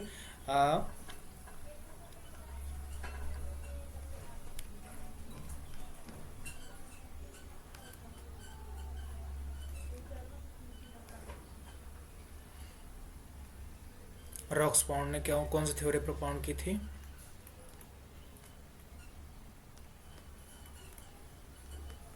Social engineering. ठीक है, तो इन्होंने क्या बोला था? इंजीनियर किसको बोला था? इंजीनियर इन्होंने बोला था लॉयर्स को बोला था। ठीक है, इंजीनियर इन्होंने लॉयर कि जो भी लॉयर है वो पूरा का पूरा जो भी वर्किंग है, जो भी केस की जो प्रोसीडिंग्स है, वो पूरा पूरा जो फ्रेमिंग करता है वो पूरा का पूरा लॉयर है। कैसे कैसे चीज़ें होनी है वो पूरा का पूरा कौन करता है? लॉयर करता है। ठीक है, तो ये हमारे क्या है, सोशोलॉजिकल स्कूल के फादर भी हैं। ठीक है, father of sociological school.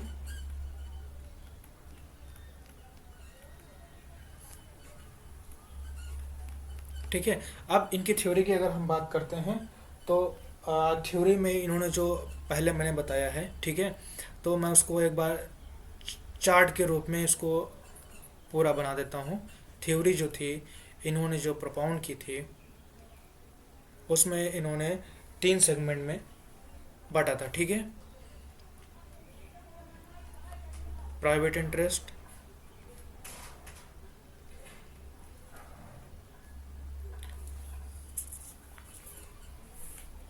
Then इसके बाद हम जो आते हैं पब्लिक इंटरेस्ट, देन क्या है? Social interest.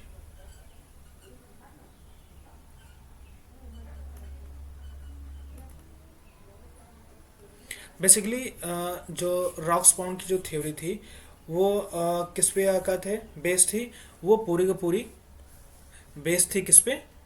इंटरेस्ट पे बेस थी। इंटरेस्ट ऑफ पर्सन मीन जो लोगों के हित में हो, पूरा का पूरा जो सोसाइटी के हित में हो, वो पूरा का पूरा पूरा जो इनकी पूरी थी वो इंटरेस्ट पे थी। इनका मानना था जो भी आका थे सोसाइटी के जो डिज़ायर्स हैं वो पूरी की पूरी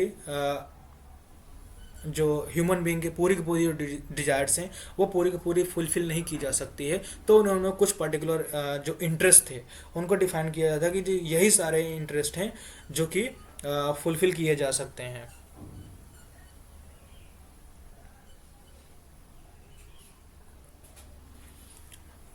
तो इन्होंने जो लॉ को डिफाइन किया था वो सोशल इंजीनियरिंग के किया था कि मीन्स जो ये क्या कहते हैं, यही एक लॉ है जो कि क्या कहते हैं बैलेंस बनवाता है बिटवीन जो सोसाइटी के between the competing interest in society. Means कि जो भी पर्सन के जो इंटरेस्ट इंटरफेयर होते हैं, इन्फ्लेक्ट होते हैं सोसाइटी में, वो पूरा का पूरा लॉ ही है जो कि रिजॉल्व करता है इंडिविजुअल और सोशल प्रॉब्लम को। ठीक है, तो इनका जो पहले मैंने बता ही दिया कि इनका जो पूरी पूरी थ्योरी किस पे बेस्ड थी? इंटरेस्ट पे थी। फिर इन्होंने जो इनके इंटरेस्ट थे वो पूरे कुछ सिलेक्टेबल इंटरेस्ट थे, सिलेक्टेबल इंटरेस्ट थे। ये ये पहले आप की पॉइंट में इनको बता दीजिएगा, फिर उसके बाद एक चार्ट फॉर्म में इनको बताइएगा कि जो पूरे पहले पूरी पूरी थ्योरी थी वो पूरा का पूरा किस पे बेस्ड थी? इंटरेस्ट भी थी। फिर इनका सिलेक्टेबल इंटरेस्ट था जो कि रिकॉग्नाइज होना चाहिए, पूरा का पूरा रिकॉग्नाइज था।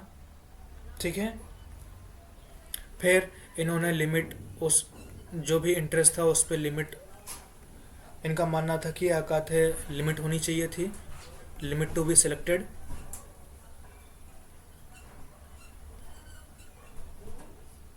फिर इन्होंने बोला था जो भी अगर उनके सिक्योरमेंट में जो भी चीज़ें पॉसिबल हो सके वो उनको किया जाना चाहिए। ठीक है, अब हम बात करते हैं जब इनका चार्ट पेपर पूरा थ्योरी इनकी किस पे बेस्ड है तो प्राइवेट इंटरेस्ट पे बात करते हैं। तो प्राइवेट इंटरेस्ट में हमारा जो पार्ट में आ जाता है वो हमारा जो सबसे पहला आता है वो पर्सनालिटी होती है। ठीक है। पर्सनालिटी हो गया जिसमें आपका फिजिकल पर्सन हो गया, फ्रीडम ऑफ विल हो गया, ऑनर एंड रिपुटेशन हो गया, ठीक है।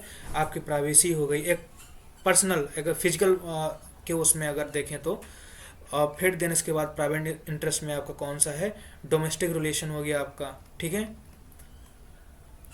डोमेस्टिक रिलेशन हो गया। इसमें डोमेस्टिक रिलेशन कैसे हो गया, जैसे कि पारिवारिक मामला हो गया, जैसे पेरेंट्स एंड चिल्ड्रन हो गया, ठीक है, हस्बैंड एंड वाइफ्स हो गया। और जो मैरिटल इंटरेस्ट हो गया, शादी शादी शादी विवाह वाला जो रिलेशन होते हैं, वो पूरा किस में आ जाता है, आपका प्राइवेट इंटरेस्ट में आता है। देन इसमें जो तीसरा सब्सटेंस है वो इंटरेस्ट है। इंटरेस्ट ऑफ किस चीज़ का है, सब्सटेंस का, मतलब मीन्स कोई मैटर ऑफ सब्जेक्ट होना चाहिए।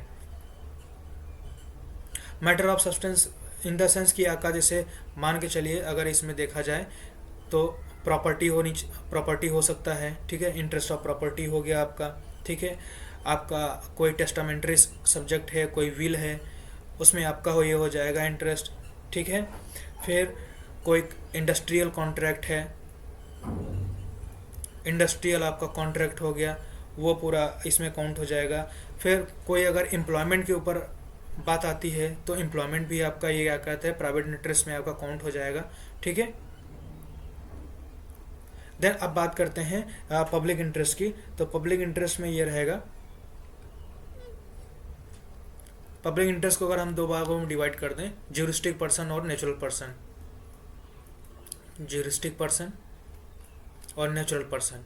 नेचुरल पर्सन है ज़मीन गार्जियन भी कह सकते हैं उसको, नेचुरल पर्सन, ठीक है। ज्यूरिस्टिक पर्सन में ये हो जाएगा, जैसे कि मान के चलिए जो भी लॉ रिकॉग्नाइज बॉडी है, जैसे कोई कॉरपोरेशन हो गया, कोई एजेंसी हो गई, ठीक है, तो वो पूरे के पूरे क्या कहते हैं, वो ज्यूरिस्टिक पर्सन हो जाएगा। वो पूरा पूरा किस में काउंट होगा, पब्लिक, वो क्या कहते हैं, पब्लिक इंटरेस्ट में काउंट होगा। अभी से में आका तो कोई पॉलिटिकली अगर कोई ऑर्गेनाइज्ड है, ठीक है, पॉलिटिकली ऑर्गेनाइज सोसाइटी भी इसमें पब्लिक इंटरेस्ट में आ जाएगी, पॉलिटिकली ऑर्गेनाइज्ड, ठीक है। अब नेचुरल पर्सन में जो आ जाते हैं वो गार्जियन में आ जाते हैं। जैसे कि क्या कहते हैं, कोई भी सोशल इंटरेस्ट में कोई गार्जियन अपॉइंट किया गया हुआ है, जिसमें क्या कहते हैं कोई पब्लिक इंटरेस्ट की बात करते हैं तो जाहिर सी बात है कोई पब्लिक ऑफिसर ही होगा। नेचुरल पर्सन में जैसे कोई ऑफिसर हो गया जो कि अपॉइंट है किसी प्रोटेक्शन में,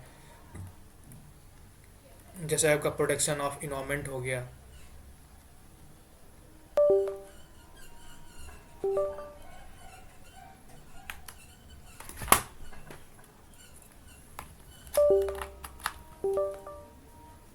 जैसे आपका प्रोटेक्शन ऑफ इन्वायरमेंट हो गया, ठीक है। फिर टेरिटोरियल वाटर हो गया, या जो भी सी सोर्स हो गया। तो जो भी ये सारे इंटरेस्ट है वो किस में आ जाएंगे, ये आपका पब्लिक इंटरेस्ट में पूरा का पूरा काउंट रहता है। सोशल इंटरेस्ट में बात करें तो सोशल इंटरेस्ट में कैसे कैसे हो सकता है। सोशल इंटरेस्ट की बात करें तो अगर इसमें देखा जाए तो जनरल सिक्योरिटी हो गया, ठीक है, जनरल सिक्योरिटी आपका हो गया। देन इसमें सोशल इंस्टीट्यूशंस हो गए,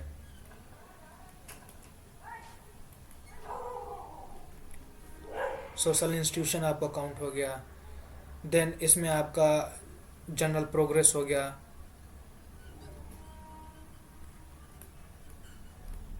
ठीक है। अब इनकी बात कर लेते हैं। जनरल सिक्योरिटी की अगर बात करें तो बेसिकली वो सोशल इंटरेस्ट किस चीज़ में काउंट होगा, जो कि वो लॉ जो कि रिलेट करते हैं किस चीज़ में, जनरल सेफ्टी हो गया, आपका जनरल हेल्थ हो गया, ये सारा पार्ट किस में काउंट होगा, जनरल सिक्योरिटी में क्या क्या काउंट होगा, आपका जनरल सेफ्टी हो गया, जनरल हेल्थ हो गया, कोई पीस एंड ऑर्डर हो गया, ठीक है, सिक्योरिटी ऑफ ट्रांजेक्शन हो गया, ये आपका किस में आ जाएगा, सोशल इंटरेस्ट में आ जाएगा, किस में पार्ट में, जनरल सिक्योरिटी के पार्ट में। अब बात करते हैं अगर सोशल इंस्टीट्यूशन की बात करते हैं तो जैसे कोई रिलीजियस इंस्टीट्यूशन हो गया, इकोनॉमिक इंस्टीट्यूशन हो गया, तो उसके मामले में जो सिक्योरिटी रहेगी वो पूरा का पूरा इस मामले में सारा इंक्लूड रहेगा। अब बात करते हैं सोशल इंटरेस्ट में जो सिक्योरिटी मिलेगी वो किस चीज़ में है, जनरल प्रोग्रेस में। General progress in the sense कि जैसे इसमें आपका पॉलिटिकल हो गया, कोई पॉलिटिकल प्रोग्रेस हो रहा है वो हो गया आपका, इकोनॉमिक हो गया आपका, ठीक है, आपका कोई कल्चर प्रोग्रेस हो गया, तो ये सारा किस में काउंट होगा, ये आपका सोशल इंटरेस्ट में काउंट होगा। तो जो रॉस पाउंड की जो थ्योरी थी सोशल इंजीनियरिंग, वो बेसिकली पूरा का पूरा ये इन फैक्टर्स पर पूरा का पूरा डिटरमाइन थे। तो जब भी पेपर में कोई ये क्वेश्चन आता है तो ये सारे के सारे पॉइंट्स आप जरूर मेंशन करिएगा, ताकि जो आपका कंटेंट है वो पूरा का पूरा एक्सपेंड हो सके, नंबर ऑफ पेजेस आपके इंक्रीज हो सकें। ठीक है, अगर आप ये सारे पॉइंट मेंशन करेंगे तो आप अपना कोई आप जो भी कंटेंट आपको फिजिबल लगता है वो आप इसमें आप पुट अप कर सकते हैं पूरा का पूरा। ठीक है, अब इसकी बात कर देते हैं अगर रॉक्स पाउंड की, तो इसमें आप हम क्रिटिसिज्म का देख लेते हैं। इस हिस्से में हम थोड़ा क्रिटिसिज्म देख लेते हैं। तो क्रिटिसिज्म की पहली बात करते हैं। तो क्रिटिसिज्म क्या कहते हैं? तो सबसे पहले इन्होंने जो सोसाइटी को था वो फैक्ट्री बोला था। ठीक है, तो जैसा कि हम सभी जानते हैं कि जो फैक्ट्री है वो आकात स्टैटिक होती है, वो डायनेमिक नहीं होती है, वो प्रोग्रेसिव नहीं होती है। ठीक है, एक बार जो फैक्ट्री बन गई वो आकात है उसी शेप में रहती है, अगर उसको आकात रिसेप करना है तो वो फैक्ट्री वापस से तोड़नी पड़ती है। तो इन्होंने जो सोसाइटी को क्या कह दिया था, स्टैटिक कह दिया था। और जैसा कि ऐसा है नहीं, सोसाइटी क्या कहते हैं किस में है, प्रोग्रेसिव में है, डायनामिक में है, वो चेंजेस होती रहती है। ठीक है, और जो इन्होंने जो बेंथम का जो प्रिंसिपल था उसके अगेंस्ट ये थ्योरी, बेंथम का जो अगेंस्ट था लेजिस फेयर का, मिनिमम इंटरफेरेंस होना चाहिए। तो इसमें देख रहे हैं कि जो लॉ है वो सिलेक्टेबल इंटरेस्ट पे काम कर रहा था, private interest, public interest, social interest. मतलब उनका कहना था कि आकात है ह्यूमन बींग्स के जो आकात डिज़ायर्स होते हैं वो पूरी की पूरी फुलफिल नहीं की जा सकती है, उनको कुछ लिमिटेड रखना चाहिए, कुछ सिलेक्टेबल रखना चाहिए। ठीक है, देन हिस्टोरिकल स्कूल को भी इन्होंने इग्नोर कर दिया था। ठीक है, ये सारे आपके पॉइंट्स हो गए जो कि आपको इस पेपर में इस क्वेश्चन के लिए आपके पूरे पूरे इंपॉर्टेंट हो गए। ठीक है, अब नेक्स्ट क्वेश्चन की हम बात करते हैं। तो जो हमारा नेचुरल लॉ स्कूल हो गया। ठीक है,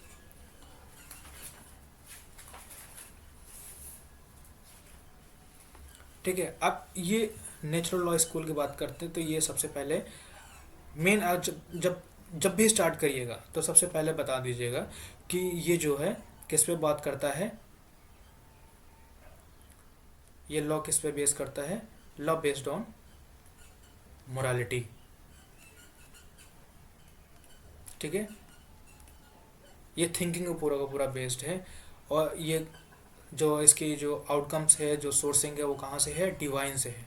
मीन्स जो सुपर नेचुरल थिंग्स हैं, जैसे कि अगर कहा जाए कि इसमें जो फॉलोइंग है नेचुरल लॉ के, तो वो बोलते हैं कि जो सुपर नेचुरल जो डिवाइन है वो गॉड है। ठीक है, वहाँ के जो बेसिस है, जो नेचुरल रिसोर्सेज हैं, वो पूरा का पूरा जो लॉ है उनको पूरा का पूरा बेस मोरालिटी पूरा पूरा रहता है।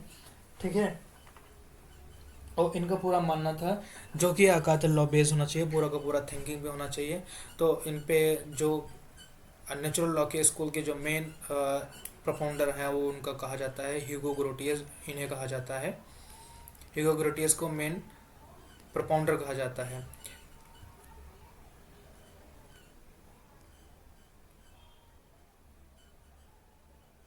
ठीक है, अब जब भी ये क्वेश्चन आता है, ठीक है, तो सबसे पहले आपने नेचुरल लॉ को बोल दिया कि लॉ बेस्ड ऑन मेजॉरिटी है। बेस्ड किस पे है, सोर्सिंग किस पे है, डिवाइन पे है। डिवाइन सोर्स है। ठीक है, अब जब भी 20 नंबर में क्वेश्चन पूछा जाता है तो फिर इसमें हम इसको सेपरेट कर लेते हैं।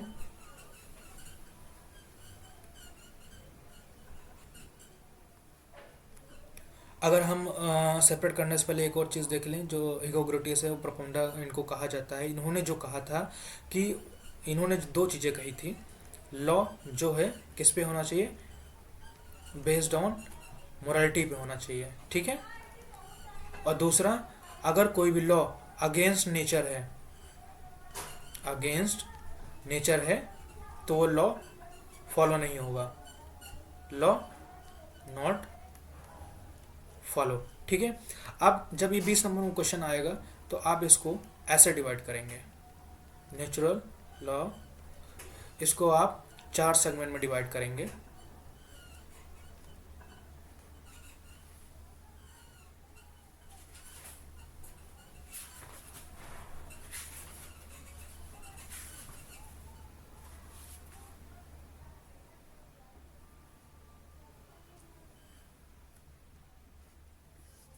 ये आपका पूरा हो जाएगा एंशियंट पीरियड हो जाएगा। ठीक है, ये आपका मेडिवल हो जाएगा, ये आपका पीरियड ऑफ रेनेसां हो जाएगा, देन ये आपका रिवाइवल हो जाएगा पीरियड, इसमें आप कहते हैं नेचुरल लॉ को फिर से रिवाइवल किया गया था। ठीक है, अब इसकी बात करते हैं तो एंशिएंट पीरियड में जो हमारे पास जो थिंकर्स थे, एंशिएंट पीरियड के जो हमारे पास थिंकर थे उन्होंने क्या क्या कहा था वो हम एक एक लाइन में देख लेंगे। हेराक्लिटस हो गए,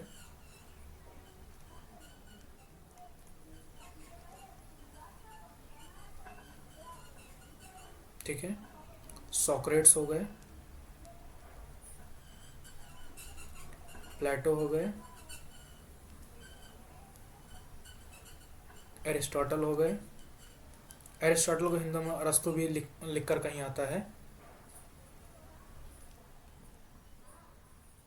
ठीक है, और एक जो मिसिंग है वो सिसेरो है।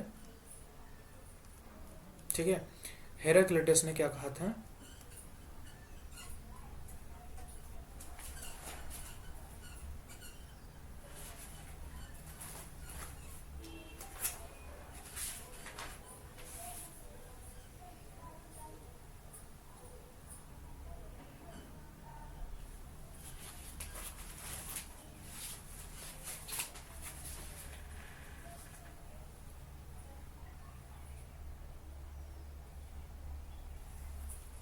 हेराक्लिटस ने बोला था कि जो भी लॉ है, जो ऑर्डर है वो पूरा रीजनेबल होना चाहिए, ऑर्डर होना चाहिए और रीजन बेस पे होना चाहिए। ठीक है, सोक्रेट्स ने बोला था,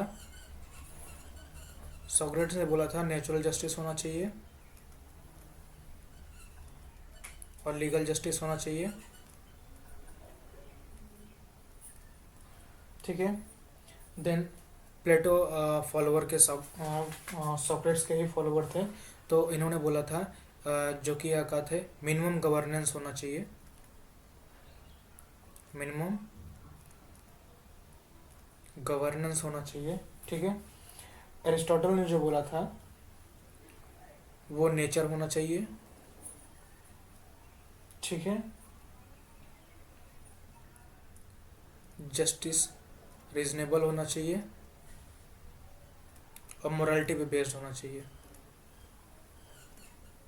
ठीक है, और जो रोमन पीरियड के थे वो सिसेरो थे, जिन्होंने बोला था कि मॉरल होना चाहिए और प्रूडेंट होना चाहिए। प्रूडेंट मतलब रीजनेबल कह सकते हैं उसको, मतलब रीजनेबल थिंकिंग के अनुसार जो लॉ होता है वो पूरा का पूरा होना चाहिए।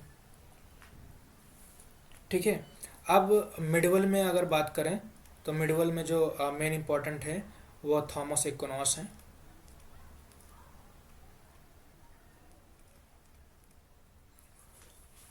थॉमस एक्विनॉस ने, उन्होंने बोला था, उन्होंने जस्ट अनजस्ट लॉ की बात की थी, जस्ट एंड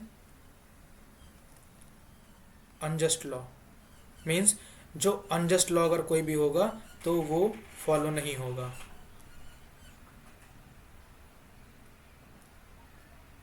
नॉट फॉलो, जो भी अनजस्ट लॉ होगा वो क्या कहते हैं, फॉलो नहीं होगा, क्योंकि नॉट फॉलो, क्योंकि वो अगेंस्ट है किसके, मोरालिटी के। ठीक है, जो थॉमस एक्विनॉस ने चीज़ें एक ही जगह, एक मिनट मैं यहाँ बता देता हूँ।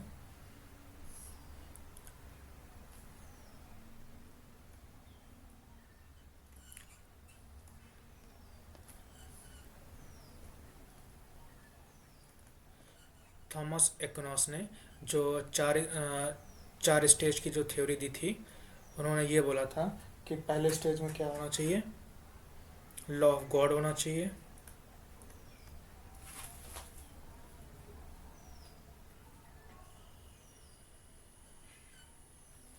ठीक है, लॉ ऑफ गॉड हो गया आपका, लॉ ऑफ नेचर हो गया, लॉ ऑफ स्क्रिप्चर हो गया, मीन्स जो भी बुक्स, डिवाइन बुक्स में, होली बुक्स में लिखा हुआ है वो लॉ है।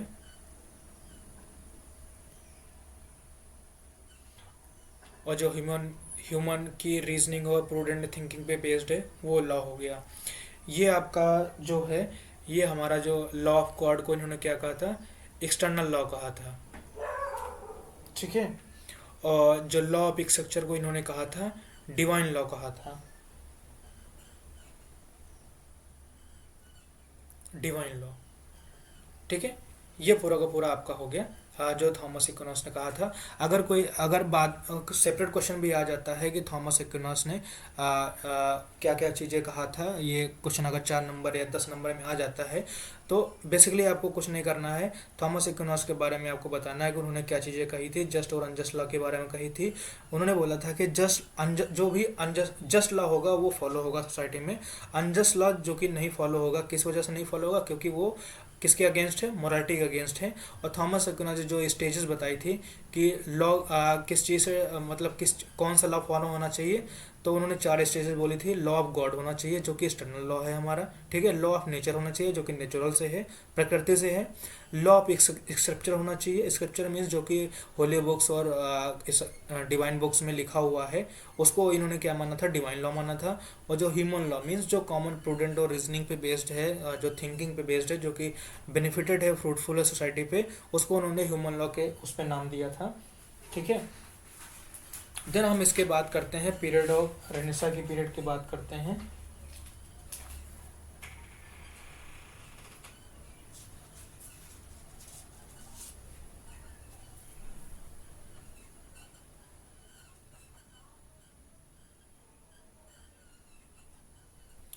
जो पीरियड ऑफ रेनेसा आपका हो जाएगा। ठीक है।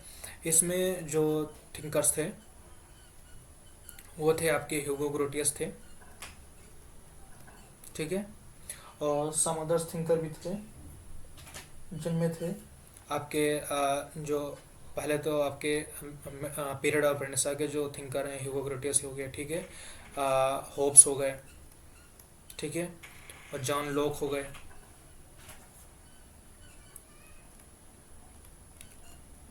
लॉक हो गए। ठीक है।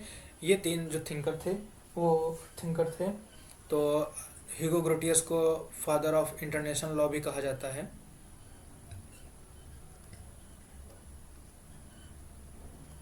Father of international law. ठीक है। इनको भी कहा जाता है। और इन्होंने बोला था, जो ह्यूगो ग्रोटियस ने बोला था, जो सोसाइटी का है, ये काम करता हूँ मैं, क्योंकि एक ही पीपीटी में पॉसिबल नहीं हो पाएगा, तो मैं इसको सेपरेट नेक्स्ट पीपीटी में कर देता हूँ।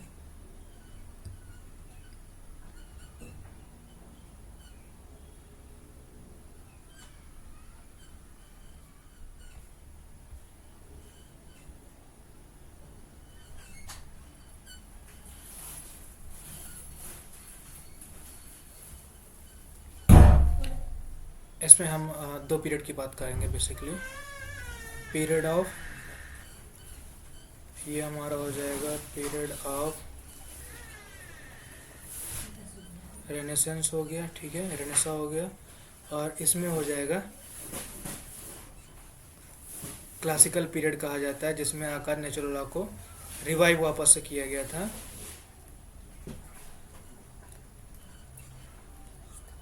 नेचुरल लॉ को रिवाइव किया गया था। इसमें जो हमारे जो थिंकर्स थे वो थे हमारे ह्यूगो ग्रोटियस। ठीक है। हॉब्स थे। और थर्ड थे लॉक, जॉन लॉक थे। ठीक है। और जो क्लासिकल पीरियड के जो नेचुरल लॉ के रिवाइवल के जो थिंकर्स थे वो थे रूडोल्फ,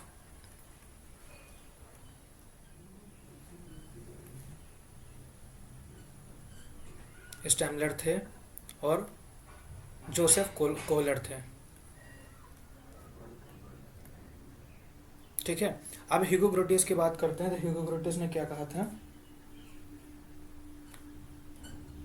ह्यूगो ग्रोटियस जैसे कि अभी हमने देखा कि आका तो वो क्या थे, फादर ऑफ इंटरनेशनल लॉ भी थे।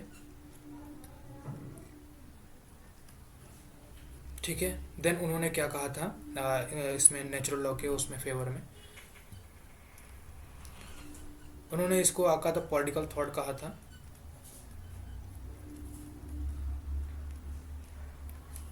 पॉलिटिकल थॉट ऑफ सोसाइटी बोला था उन्होंने।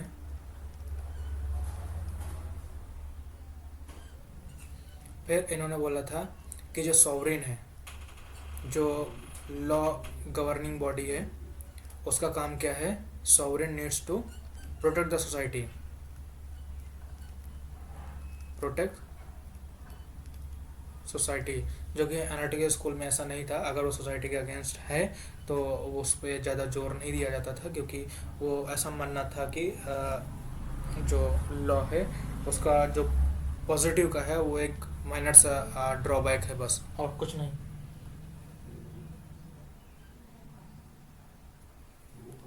और इनका मानना था अगर सोसाइटी में कुछ भी गलत होता है, society happen anything wrong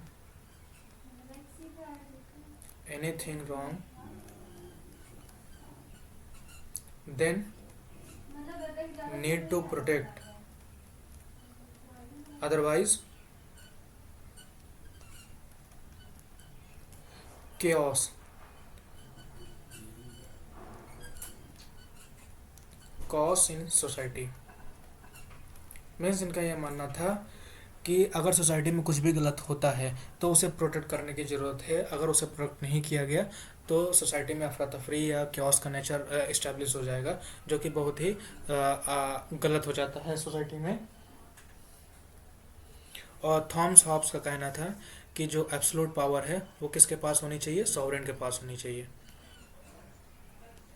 absolute power sovereign के पास होनी चाहिए।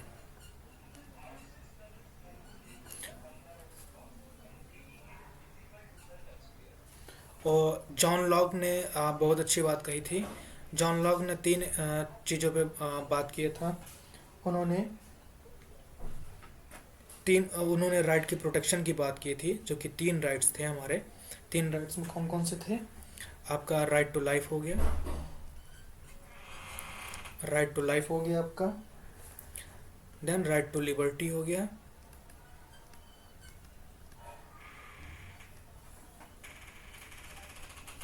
और ये आपका राइट टू प्रॉपर्टी हो गया। तीन राइट की बात की जॉन लॉक ने बात की थी कि क्या कहते हैं ये चीज़ें हमारे जो है इनको प्रोटेक्ट करना चाहिए, जो कि ये तीनों किस पे बेस में, सोशल इंटरेस्ट के बेस पे हैं। ठीक है। अब हम बात करते हैं रडोल्फ स्टम्बलर, क्योंकि बीच में जो 19th सेंचुरी के पीरियड में क्या हुआ था, 19th सेंचुरी में क्या हुआ था, तो 19th सेंचुरी में जो नेचुरल लॉ था वो पूरा का पूरा कोलैप्स हो गया था। मीन्स वो जो जैसे आइडगल स्कूल जो थिंकर थे, जॉन ऑस्टिन हो गए, जेरेमी बेंथम हो गए, इन्होंने नेचुरल लॉ को डायरेक्टली पूरा रिजेक्ट कर दिया था और बोला था कि जो मोरालिटी है वो जो सोसाइटी में है वो इम्बैलेंस क्रिएट करता है, क्योंकि अगर कोई भी लॉ मोरालिटी पे थिंकिंग पे अगर सोसाइटी के बेनिफिट में रहेगा तो वो लॉ नहीं रहेगा। ठीक है। तो उसके बाद ये 19th सेंचुरी में पूरा कोलैप्स होता नजर आया था। फिर उसके बाद उसका रिवाइवल हुआ, जो कि रिवाइवल किसने किसने किया था, रडोल्फ स्टेमलर हो गए। देन उसके बाद आपके जोसेफ कोलर हो गए। ठीक है। रडोल्फ स्टेमलर ने क्या चीज़ें कही थी, इनकी जो थ्योरी थी, इनका जो डिवाइन लॉ की थ्योरी इन्होंने क्या क्या किया था, रिजेक्ट कर दिया था। डिवाइन लॉ थ्योरी, ठीक है, इन्होंने डिवाइन लॉ के थ्योरी को रिजेक्ट कर दिया था और इन्होंने एक्सेप्ट किस चीज़ को किया था, प्रिंसिपल ऑफ रिस्पेक्ट को। प्रिंसिपल ऑफ रिस्पेक्ट हो गया आपका। और इन्होंने जो एम्फसाइज किया था कम्युनिटी के पार्टिसिपेशन पे एम्फसाइज किया था कि जितने ज़्यादा कम्युनिटी पार्टिसिपेट करेगी उतने ज़्यादा बेनिफिट होगा चीज़ों को अंडरस्टैंड करने में। ठीक है। और कोहलर ने जो बात किया था, कोहलर ने दो मुद्दों पे बात किया था, कल्चरल और हिस्टोरिकल पे। कल्चरल प्लस हिस्टोरिकल हो गया आपका। इन दोनों को कंबाइंड वे में कॉन्सेप्ट दिया था कि चीज़ें दोनों इम्पॉर्टेंट है, तभी सोसाइटी क्या रहेगी, डायनेमिक रहेगी। अगर दोनों में से किसी एक को इम्पोर्टेंस नहीं देंगे तो फिर वो नेचर इसका इम्बैलेंस हो जाएगा और ये पूरा का पूरा मतलब डायनेमिक से पूरा का पूरा चेंज हो जाएगा। तो ये जो पूरा आपका रहेगा, ये आप पूरा का पूरा किस में लिखेंगे, नेचुरल लॉ स्कूल में लिखेंगे पूरा का पूरा। जब भी ये 20 नंबर क्वेश्चन में आएगा तो ये पूरा आपको चार्ट पूरा ब्रेक कर देना है, ठीक है। चार्ट ब्रेक करके आपको, अगर 10 नंबर में क्वेश्चन आता है तो ज़्यादा एक्सप्लेन नहीं करेंगे, सिर्फ उसको स्ट्रक्चर बना के बस थोड़ा थोड़ा लिख देंगे। अगर 20 नंबर में आता है तो अगर ये पूरा का पूरा आप लिख देंगे तो आपका टाइम कंज्यूमिंग भी कम रहेगा, प्लस आपके अच्छे नंबर भी आ जाएंगे, ठीक है। नेक्स्ट क्वेश्चन की हम बात करते हैं। तो नेक्स्ट क्वेश्चन जो हमारा क्या है, सवेगनी की जो हमारा है वर्कजीज थ्योरी है। वर्कजीज थ्योरी मतलब सवेगनी ने जो दिया था वो दिया था स्पिरिट ऑफ पीपल। क्योंकि अब थोड़ा जल्दी करेंगे क्योंकि टाइम ज़्यादा हो रहा है। स्पिरिट ऑफ पीपल इन्होंने ये थ्योरी दी थी जिसको इन्होंने कहा था वोल्क्स जीस्ट, ठीक है। ये जो थ्योरी किसने दी थी, वॉन सवेगनी ने दी थी।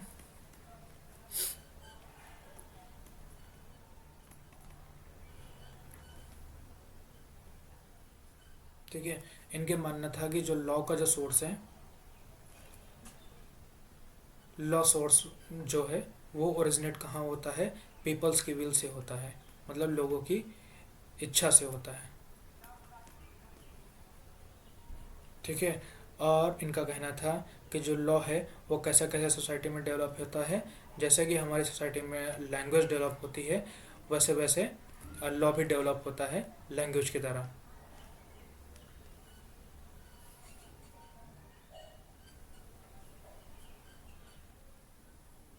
और ये जो कोडिफिकेशन का कॉन्सेप्ट था इसके अपोज थे।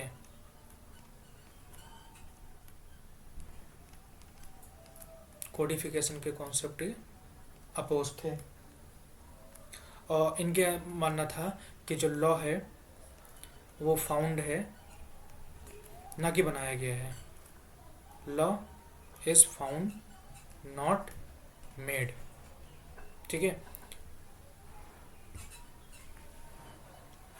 और जो वॉन सेगनी है इनको फादर ऑफ हिस्टोरिकल स्कूल भी कहा गया है, मेन प्रोपाउंडर हैं इसके। इनका मानना था जो भी लॉ ओरिजिनेट हुआ है वो पूरा का पूरा कहाँ से हुआ है, पास्ट से हुआ है। मीन्स जो अगर हमें आज का करंट में अगर लॉ को देखना है, करंट अगर करंट के लॉ के प्रोग्रेस को देखना है तो हमें कहाँ देखना पड़ेगा, पास्ट में जाके देखना पड़ेगा, पास्ट में कैसे लॉ था, कैसे कैसे वहाँ से डेवलप हुआ है। तब हम सारी चीज़ें अंडरस्टैंड करके फिर उसको प्रेजेंट में हम उसको इम्प्लीमेंट करके करेक्ट करके उसको चीज़ों को फॉलो कर सकते हैं। और इन्होंने जो सबसे जो ये पूरा का पूरा ये चीज़ इनका देखने का जो साइकिल था, ये पूरा का पूरा क्या चीज़ का सबसे ज़्यादा देखता था, कस्टम। इन्होंने मेन इंपॉर्टेंस किसको दिया, custom as a source of law, custom as a source of law इन्होंने मेन इसको दिया था। और इन्होंने कहा था कि जो लॉ है, ठीक है, इनका जो पंच लाइन थी, law growth with growth and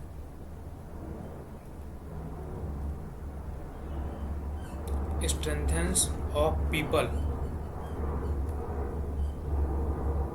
and dies away as the nation। Means इनका मानना था कि जैसे जैसे पीपल का ग्रोथ होगा और पीपल की स्ट्रेंथिंग होगी, वैसे वैसे लॉ ग्रोथ और स्ट्रेंथ होगा। और अगर जैसे जैसे ये चीज़ें दूर होती जाएंगी, वैसे वैसे नेशन, ये जो लॉ है इसका जो प्रोग्रेस है वो वैसे वैसे डाई होता जाएगा, जैसे जैसे ये ग्रोथ और स्ट्रेंथ पीपल की नेशन से दूर होती जाएंगी। ठीक है।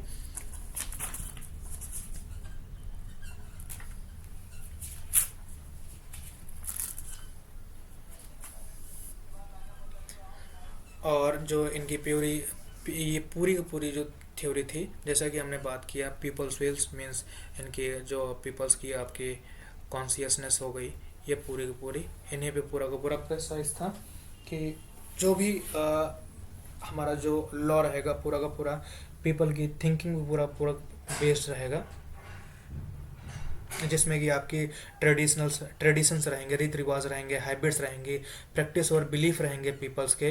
तो ये पूरा का पूरा कॉन्सेप्ट किस में था, वो जिस थ्योरी में दिया था, जो कि आया था वॉन सैमुनी ने दिया पूरा का पूरा ये थ्योरी उन्होंने पूरा की पूरी propound की थी। और इनके अनुसार जो पूरी की पूरी थ्योरी थी, ये पूरी की पूरी किस फॉर्म में थी, ऑर्गेनिक फॉर्म में थी। ऑर्गेनिक फॉर्म में कैसे कह सकते हैं, क्योंकि ऑर्गेनिक जो रहेगा वो आपका ऑर्गेनिक में है, आपका ऑर्गेनिक नेचर आपका किस में चला जाएगा, प्रोग्रेसिव में चला जाएगा। और इसी में आपका जो काउंट हो जाएगा, इसमें आपका साइंटिफिक स्टडी भी काउंट हो जाएगा, साइंटिफिक स्टडी ऑफ लॉ। ठीक है, ये सारा चीज़ रहेगा। तो इन्होंने इस चीज़ को पूरा का पूरा प्रॉपर कोड बोला है, और इन्होंने पूरा का पूरा जो एम्फोसाइज किया है वो हिस्ट्री के ऊपर किया है कि आप जो भी सक्सेस देखना है वो हमें कहाँ से देखनी पड़ेगी, पूरे पास्ट की देखनी पड़ेगी। ठीक है। तो ये पूरा सवैज्ञानिक कंसेप्ट है। तो ये आपको पूरा का पूरा कंटेंट आपको पूरा पूरा डिफाइन करना है, कैसे कैसे चीज़ें हैं। तो ये आपको मीन्स चीज़ों को सेपरेट करना पड़ेगा। अब बात कर लेते हैं इनके क्रिटिसिज्म की, कि क्रिटिसिज्म की बात कर लेते हैं।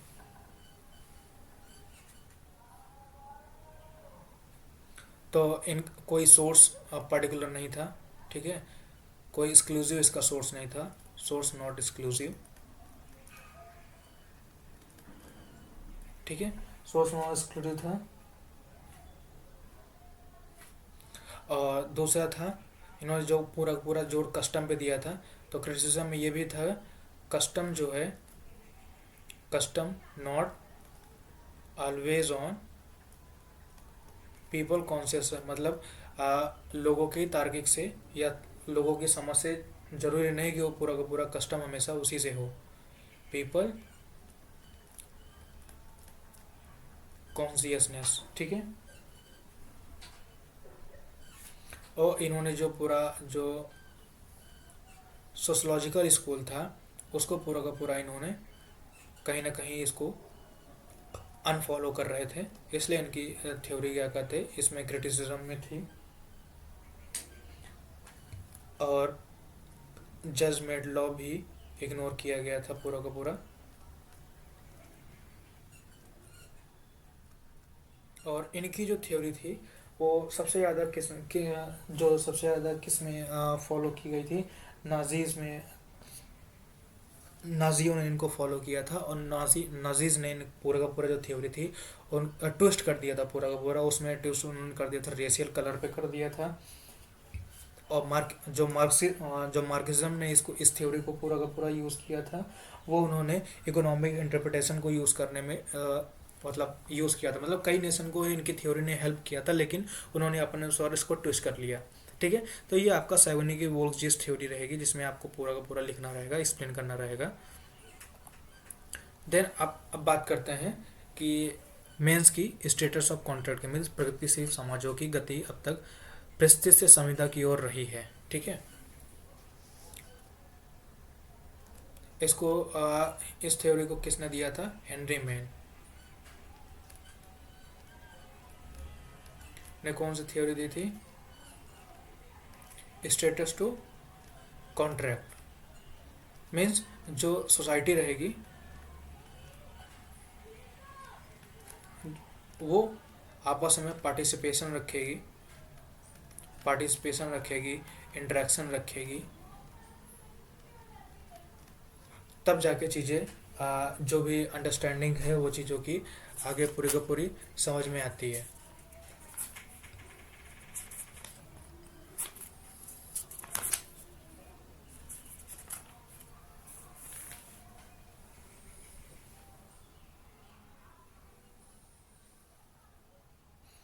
अगर इनके बाद में पूरा का पूरा बात करें तो इनका पूरा का पूरा जो नाम था, सर हेनरी समर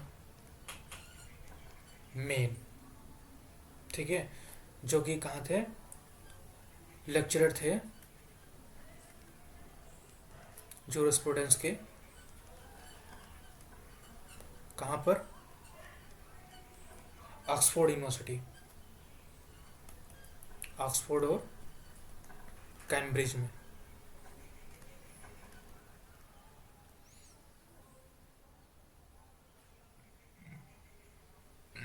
इनकी जो पूरी की पूरी थ्योरी थी वो किस पे बेस्ड थी, सोशल साइंस पे बेस्ड थी। मीन्स कम्युनिटी का पूरा पार्टिसिपेशन और इंटरेक्शन पे पूरी पूरी इन्होंने पूरी की पूरी बेस्ड थी। तो इनको क्या कहते हैं, और क्या कहा जाता है, सोशल डार्विनिस्ट कहा जाता है, सोशल डार्विनिस्ट भी इनको कहा जाता है। इन्होंने 4 स्टेजेस को, इनकी जो थ्योरी थी स्टेटस टू कॉन्ट्रैक्ट, इन्होंने जो स्टेजेस जो बताई थी वो 4 स्टेजेस बताई थी। पहला, दूसरा, तीसरा, चौथा। पहला जो इनका रहेगा डिवाइन लॉ, ठीक है, डिवाइन लॉ हो गया आपका। देन इसका आ जाएगा, फिर नेक्स्ट आ जाएगा कस्टमरी लॉ हो गया, फिर हो गया प्रीस्टली क्लास हो गया,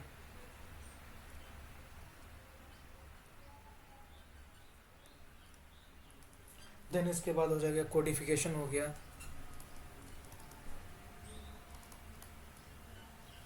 ठीक है।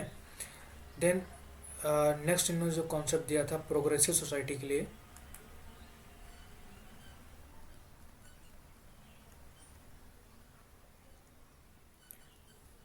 इन्होंने 3 चीज़ें बताई थी,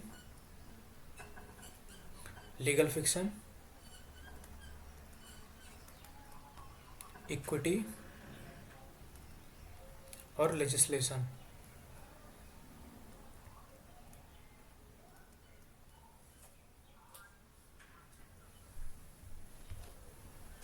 ठीक है, अब हम इसके बाद बात कर लेते हैं जो इन्होंने डिवाइन लॉ को जो बताया था। डिवाइन लॉ को इन्होंने बताया था, जो डिवाइन लॉ उस चीज़ को इन्होंने नाम दिया था जो भी रूलर है, ठीक है, जो भी लॉ कमांडिंग है, means law made by ruler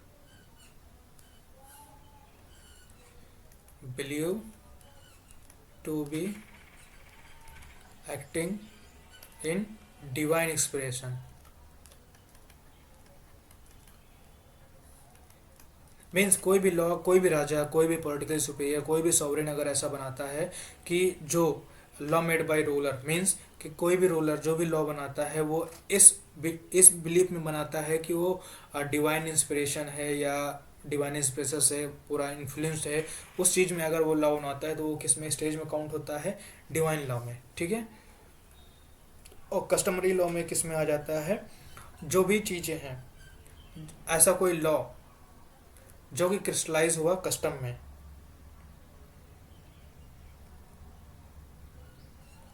means जो भी लॉ प्रैक्टिस में काफ़ी टाइम से चली आ रही हैं वो फिर आगे जाके किस में आ जाएगी, कस्टम में कन्वर्ट हो गई, ठीक है।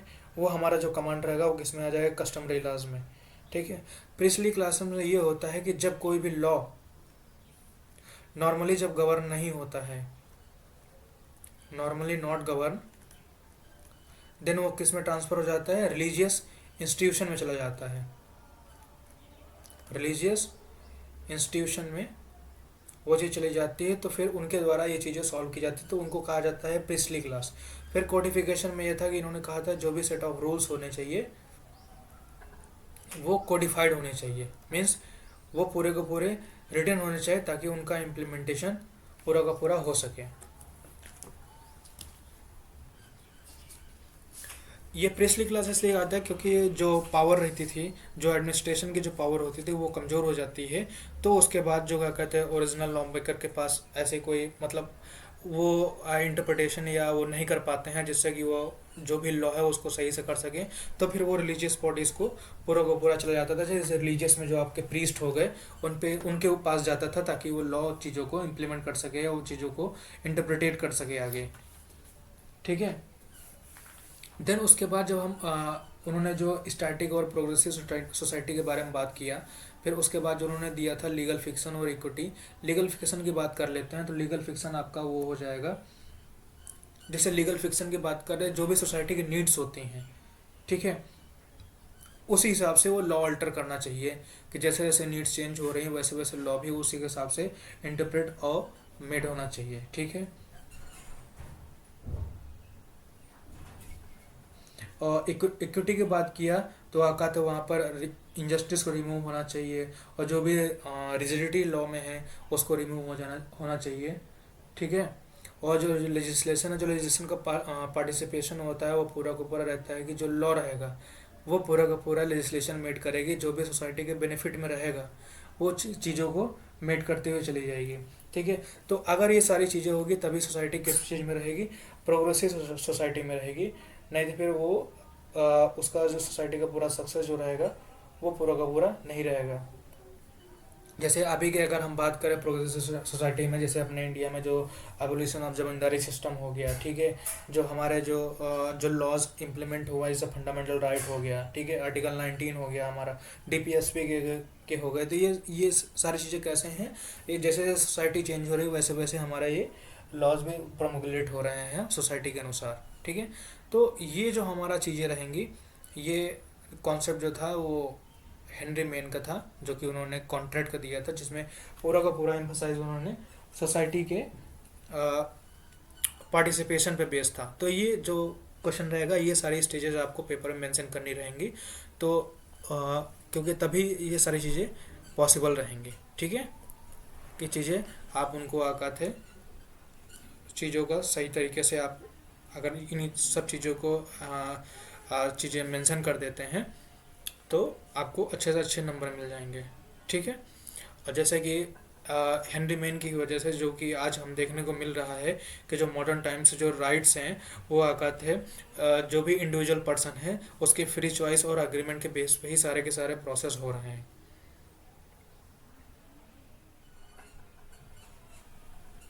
ठीक है। और इसमें अगर हम बात करते हैं, वैसे ही पूरा का पूरा कॉन्ट्रैक्ट बेस है, पूरा का पूरा जो भी चीज़ें करनी होती हैं, एग्रीमेंट होता है, कॉन्ट्रैक्ट होता है आपस में, तो सब चीज़ें वो फिर लीगली गवर्न होती है, तभी वो लीगली अगर कोई उस पर क्लेम भी करना चाहे तो लीगली कर सकता है। ठीक है। तो ये हमारा सेक्शन सी का ये क्वेश्चन हो गया, जिस जो कि ऑलमोस्ट 3 बार पूछा गया था 2016, 17 और 2022 में। ठीक है। नेक्स्ट क्वेश्चन की बात करते हैं, तो जैसे कि डिफ्रेंसिएशन आ जाता है सेक्शन बी में, ये 2 बार आया है 2015 2023 के पेपर में। इसमें बेसिकली हम डिफ्रेंशिएट करेंगे 2 पार्ट में, ऑस्टिन को हो गया, ठीक है, और ये आपका केल्सन को हो गया। ठीक है। इसमें अगर हम इसका डिफ्रेंशिएशन करेंगे,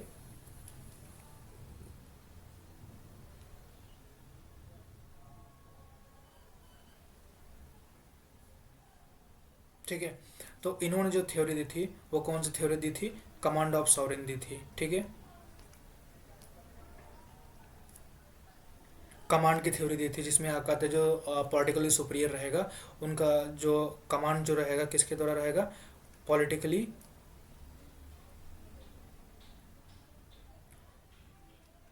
सुपीरियर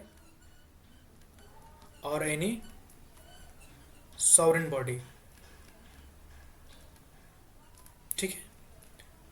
और इन्होंने क्या दिया था, केल्सन ने क्या दिया था, ग्रंडॉम का दिया था, प्रिंसिपल सेट ऑफ प्रिंसिपल दिए थे, ग्रंडॉम दिया था इन्होंने, प्योर थियोरी ऑफ लॉ दी थी इन्होंने, जिसमें इन्होंने पूरा का पूरा लॉ एम्फसाइज किया था कि जो लॉ गवर्न होगा वो पूरा का पूरा किस पे होगा, सेट ऑफ नॉर्म्स पे होगा, और उसी नॉर्म के तहत जो भी लॉ रहेगा पूरा का पूरा गवर्न रहेगा। ठीक है। और जैसा कि इनका जो सोर्स था वो मैंने बताया कि आपका सॉवरिन था। इनका जो सोर्स था सॉवरिन होगा। लॉ कहाँ से आना चाहिए, सॉवरिन से आना चाहिए, उसी का कमांड होना चाहिए। ठीक है। इनका जो सोर्स था, सोर्स किस पे था, ग्रंड नॉर्म पर था, कि जो भी एपेक्स अथॉरिटी है, जो भी एपेक्स रहेगा डॉक्यूमेंट से, इंडिया में कॉन्स्टिट्यूशन है पूरा एपेक्स है ग्रंड नॉर्म, उसको हम लोग ग्रंड नॉर्म कहते हैं। तो हमारे लिए वो ग्रंड नॉर्म है। तो केल्सन के अनुसार जो उसका सोर्स था, वो सोर्स क्या था, सेट ऑफ रूल्स का, वो ग्रंड नॉर्म था। ठीक है। इसमें क्या था, इसमें फोर्स था साइकोलॉजिकल था।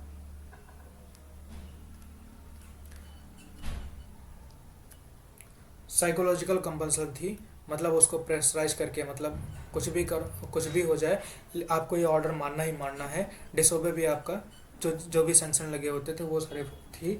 और इसमें क्या था, ये पूरा का पूरा प्योर साइंस था, जो कि पूरा किस पे बेस्ड था, लॉजिक पे बेस्ड था। ठीक है। तो ये सारी चीज़ें हैं कि जो कि ऑस्टिन और केल्सन के डिफाइन करते हैं कि दोनों ने चीज़ों में अलग अलग क्या चीज़ें कही थी। और फिर आप इसमें क्रिटिसिज्म में बोल सकते हैं कि इन्होंने ये इस चीज़ को फॉलो, इससे नेचुरल लॉ को इन्होंने अनफॉलो कर दिया था। हिस्टोरिकल स्कूल को इन्होंने इग्नोर कर दिया था। ठीक है। वैसे ही केल्सन का भी आप देखें तो इन्होंने भी जो हिस्टोरिकल पर्सपेक्टिव था उसको इग्नोर किया था। जजमेंट लॉ को भी इन्होंने इग्नोर कर दिया था। हिस्टोरिकल हो गया आपका, जजमेंट लॉ हो गया। तो ये सारी चीज़ें आप अगर सेक्शन बी में आता है तो जनरली आप डिफ्रेंशिएट करके उनको एक्सप्लेन करके चीज़ें आराम से लिख सकते हैं। ठीक है।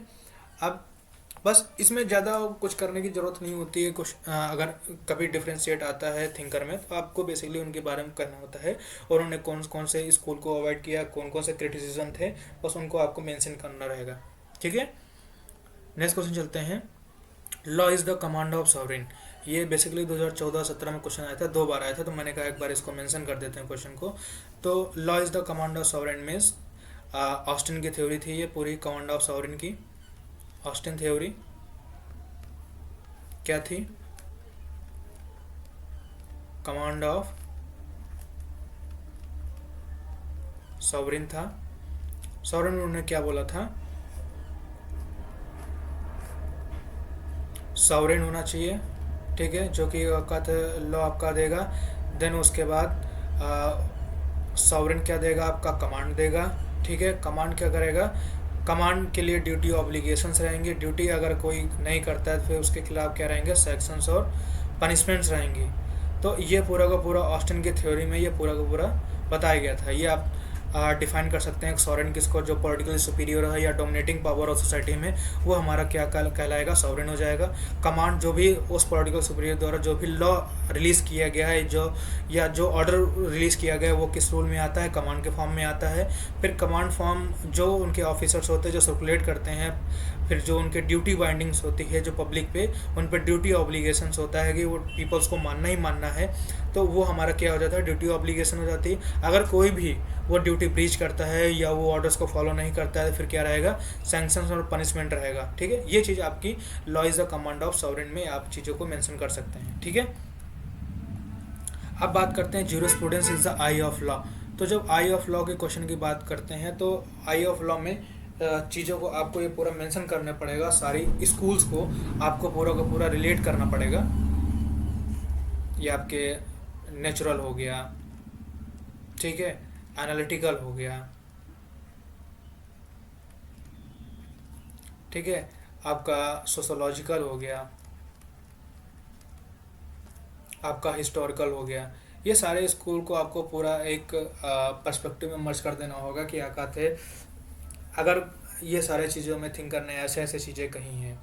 और जो भी अगर करंट टाइम में अगर कोई भी लॉ, कोई भी आइदर लेजिस्लेशन हो गया, कोई भी ऑर्डर पास होता है जो कि क्या कहते हैं किसी भी स्कूल के अगेंस्ट होता है, तो वो लॉ क्या कहते हैं,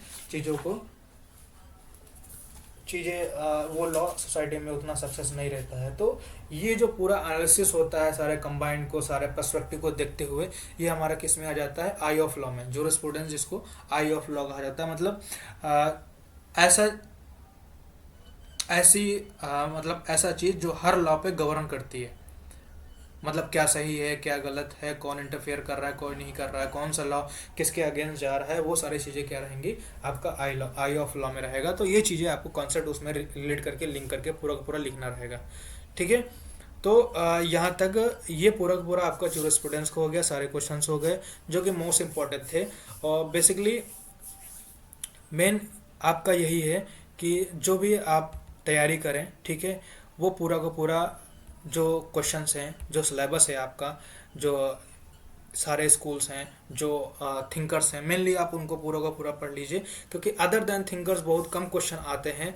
जैसे कि आपका जैसे मेन इंपॉर्टेंट जैसे एनालिटिकल स्कूल के हो गए, जॉन ऑस्टिन हो गया, हैंस कैल्सन हो गया, एच एल ए हार्ट हो गए। ठीक है। हिस्टोरिकल स्कूल का फ्रेडरिक कार्ल वॉन सोर्निया हो गया, सर हेनरी समरमैन हो गया। ठीक है। सोशोलॉजिकल के रॉस्कपाउंड और लियोन डुगिट हो गए। ठीक है। लियोन डुगिट ने जो थ्योरी दी थी वो शायद मैंने मेंशन नहीं किया है, जो सोशल सॉलिडरिटी की बात की थी, मीन्स उन्होंने जो सोशल के जो पार्टिसिपेशन की बात किया था, वो पूरा का पूरा किस में रहेगा, आपका सोशोलॉजिकल स्कूल में रहेगा। तो उन्होंने जो स्टेट की सॉवरेनिटी थी उसको रिजेक्ट कर दिया था। अमेरिकन मॉडलिज्म मैंने आपको बता ही दिया कि क्या कहते हैं, जो भी जजमेंट लॉ थे, इंटरप्रिटेशन था, वो जो लेजिस्लेशन अदर लॉ पास करे वो उनको नहीं मानते थे। जो कोर्ट के प्रोसीडिंग या जो डिफरेंट डिफरेंट जज थे, डिफरेंट डिफरेंट केसेस के प्रडिक्शन और इंटरप्रिटेशन पे जो उनको ऑर्डर रिलीज करते थे, वो उनको फॉलो करते थे। ठीक है। इकोनॉमिक अप्रोच आपका जो मार्क्सिस्ट अप्रोच और लॉ है, ये एक बार मैं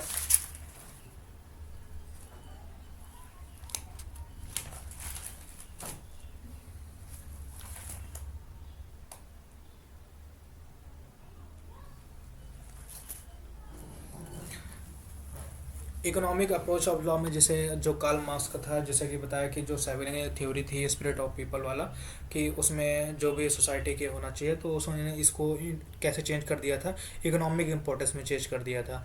उन्होंने जो बताया था कि इकोनॉमिक अप्रोच में कि जो मटेरियल और हिस्टोरिकल डेवलपमेंट होता है, मीन्स जो इकोनॉमिकली इम्पोर्टेंट रहेगा वही चीज़ें आगे डेवलपमेंट में रहती है। फिर जो क्लास स्ट्रगल को उन्होंने बताया था कि जो रूलिंग क्लास है, वर्किंग क्लास है, उसमें स्ट्रगल होने लगता है।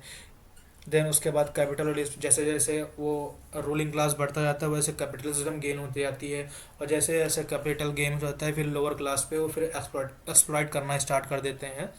फिर उस जैसे कि मान के चलिए अगर कोई सरप्लस मटेरियल उनके पास रखा हुआ है, कोई लोअर क्लास उनके पास लेने आता है, तो फिर अकत उसको देने से मना कर देते हैं। फिर रिवॉल्यूशन और कम्युनिज्म की बात की थी मैंने, तो उसमें ये बताया गया था कि जैसे जैसे जब जितना ज़्यादा एक्सप्लोटेशन बढ़ता जाएगा वैसे वैसे कोई ना कोई मूवमेंट ऐसा होगा जो कि रिवॉल्यूशन में फॉर्म में हो रहा होगा। जब रिवॉल्यूशन और एक साथ सब लोग होना स्टार्ट कर देंगे तो फिर ये जो इकोनॉमिक अप्रोच है ये फिर नीचे कोलैप्स होने लगता है। लेकिन फिर तभी ऐसा होता है कि एक ग्रुप होके फिर इस चीज़ का रिजोल्यूशन पास करता है, तो फिर अगेन में फिर वो रूलिंग क्लास ऊपर आ जाता है। तो ये सारे जो चीज़ें थी, तो ये आपका पूरा का पूरा कंबाइंड पूरा पूरा पेपर हो गया, पेपर एनालिसिस हो गया। तो जो स्टूडेंट्स पेपर के लिए सभी स्टूडेंट्स को बेस्ट ऑफ लक। और जो नेक्स्ट सब्जेक्ट जो आने वाला है वो आपका कॉन्स्टिट्यूशन आएगा। ठीक है। Constitution law of India, constitution law आएगा, पार्ट फर्स्ट आएगा आपका। ठीक है। सेम सेम चीज़ें उसमें भी रहेगी। पहला पार्ट हम पूरा का पूरा थ्योरेटिकल पूरा का पूरा कवर करेंगे। ठीक है। फिर राइटिंग पार्ट में सेम रहेगा। फिर नेक्स्ट पार्ट जो आएगा पूरा प्रीवियस ईयर के क्वेश्चन से आएगा। प्रीवियस ईयर के क्वेश्चन से आपको ये पूरा ओवरव्यू हो जाता है कि हमें क्या चीज़ें पढ़नी है, क्या चीज़ें नहीं पढ़नी है। अब जैसे जो मैंने जूरिस्प्रूडेंस के इस वीडियो में आपको पूरा का पूरा जो कॉन्सेप्ट ओवरव्यू बताया है, अगर पेपर क्वेश्चन आता है, अगर सेम ओवरव्यू में आप चीज़ें लिख के चले आते हैं या अपना कॉन्सेप्ट उसी चीज़ में फ्रेम कर देते, तो गारंटी है कि कोई भी बच्चा, कोई भी स्टूडेंट फेल नहीं होगा। क्योंकि ये जो फ्रेमवर्क है ये काफ़ी मेहनत से तैयार किया हुआ है, पूरा चीज़ों को एनालिसिस करके, स्टडी करके, पूरा का पूरा हर एक चीज़ को स्टार्ट करके चीज़ें फ्रेम की हुई। क्योंकि अब बुक में पहली बार जब हम जूरिस्प्रूडेंस चीज़ें सब्जेक्ट पढ़ते हैं तो चीज़ें बहुत सारे कंफ्यूजिंग होती हैं, वर्ड्स होते हैं, क्योंकि लॉ एक ऐसा सब्जेक्ट है जिसको ना प्योर इंग्लिश में पढ़ा जा सकता है ना प्योर हिंदी में पढ़ा जा सकता है। तो इनको दोनों को मिक्स में ही पढ़ना पड़ेगा, चाहे आप इंग्लिश के स्टूडेंट हो चाहे हिंदी के स्टूडेंट हो, क्योंकि इंग्लिश की टर्मिनोलॉजी भी इतनी हार्ड है कि उसको आप अंडरस्टैंड करना बहुत ही डिफिकल्ट होता है। तो आप चाहे हिंदी के स्टूडेंट हो चाहे इंग्लिश के स्टूडेंट हो, आप चीज़ों को समझना बाइलिंगुअल ही पड़ेगा। और लिखना आपको, जैसे आप हिंदी के स्टूडेंट हो तो आपको लिखना अपने अनुसार है, उसको फ्रेम करके। जैसे आपके जो स्कूल्स हैं, ये मैंने जो भी मैंने क्वेश्चन थे वो बाइलिंगुअल लिखे हुए थे, जो टर्मिनोलॉजी थी वो भी मैंने पूरा हिंदी में एक्सप्लेन किया हुआ है कैसे कैसे चीज़ें हैं। तो वो सारी चीज़ें आपको फ्रेम करते हुए लिखना है। अब कोई बच्चा अगर कहे कि प्योर हिंदी में, तो कुछ टर्मिनोलॉजी बहुत ही हिंदी टफ है। जैसे आपका लॉ ऑफ टॉर्ट्स है, तो उसमें लॉ ऑफ टॉर्ट्स को अपकृत्य कहा जाता है। तो पहली बार जो भी स्टूडेंट इस शब्द को सुनेगा तो बोलेगा ये कौन सा शब्द है, तो पहले आज तक मैंने सुना ही नहीं। तो ये सारी चीज़ें हैं जो कि आपको ध्यान में रखनी है। और सबसे मोस्ट इम्पॉर्टेंट कि पेपर में कोई भी क्वेश्चन आप एनी हाउ भी छोड़ के मत आइएगा, क्योंकि अगर भी कोई भी क्वेश्चन छूटा सेक्शन बी और सी में से तो आपका बहुत बड़ा लॉस होगा।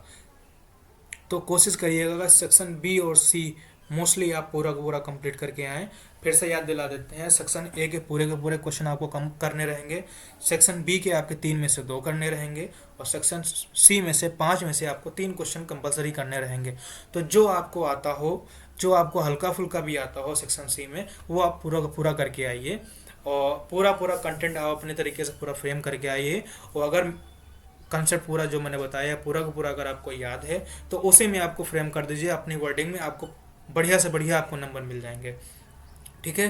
तो दोस्तों, मुझे उम्मीद है कि आपका पूरा जो वीडियो रहा वो पूरा का पूरा काफ़ी इंटरेक्टिव और पूरा इंफॉर्मेटिव रहा होगा। तो सभी लोगों को चैनल शेयर करिएगा, लाइक सब्सक्राइब कमेंट करिएगा। ठीक है। कोई भी दिक्कत हो, कोई भी क्वेश्चन हो, कोई भी क्वेरी डिस्कशन करना हो, आप पर्टिकुलर कमेंट कर दीजिएगा, मैं उसको as soon as possible resolve करने की कोशिश करूँगा। अगर आपको नोट्स और कुछ चाहिए होगा या प्रेजेंटेशन का पीपीटी चाहिए होगा तो आप मुझे पर्टिकुलर मेल कर दीजिए। अभी मैं हाल ही में टेलीग्राम चैनल बनाने वाला हूँ, तो जो भी मेरी पीपीटीज रहेंगी मैं चैनल का लिंक टेलीग्राम चैनल का लिंक आपको डिस्क्रिप्शन में पूरा का पूरा पेस्ट कर दूंगा। ठीक है। उसमें आपको पूरी की पूरी पीपीटीज आपको मिल जाएगी। ठीक है।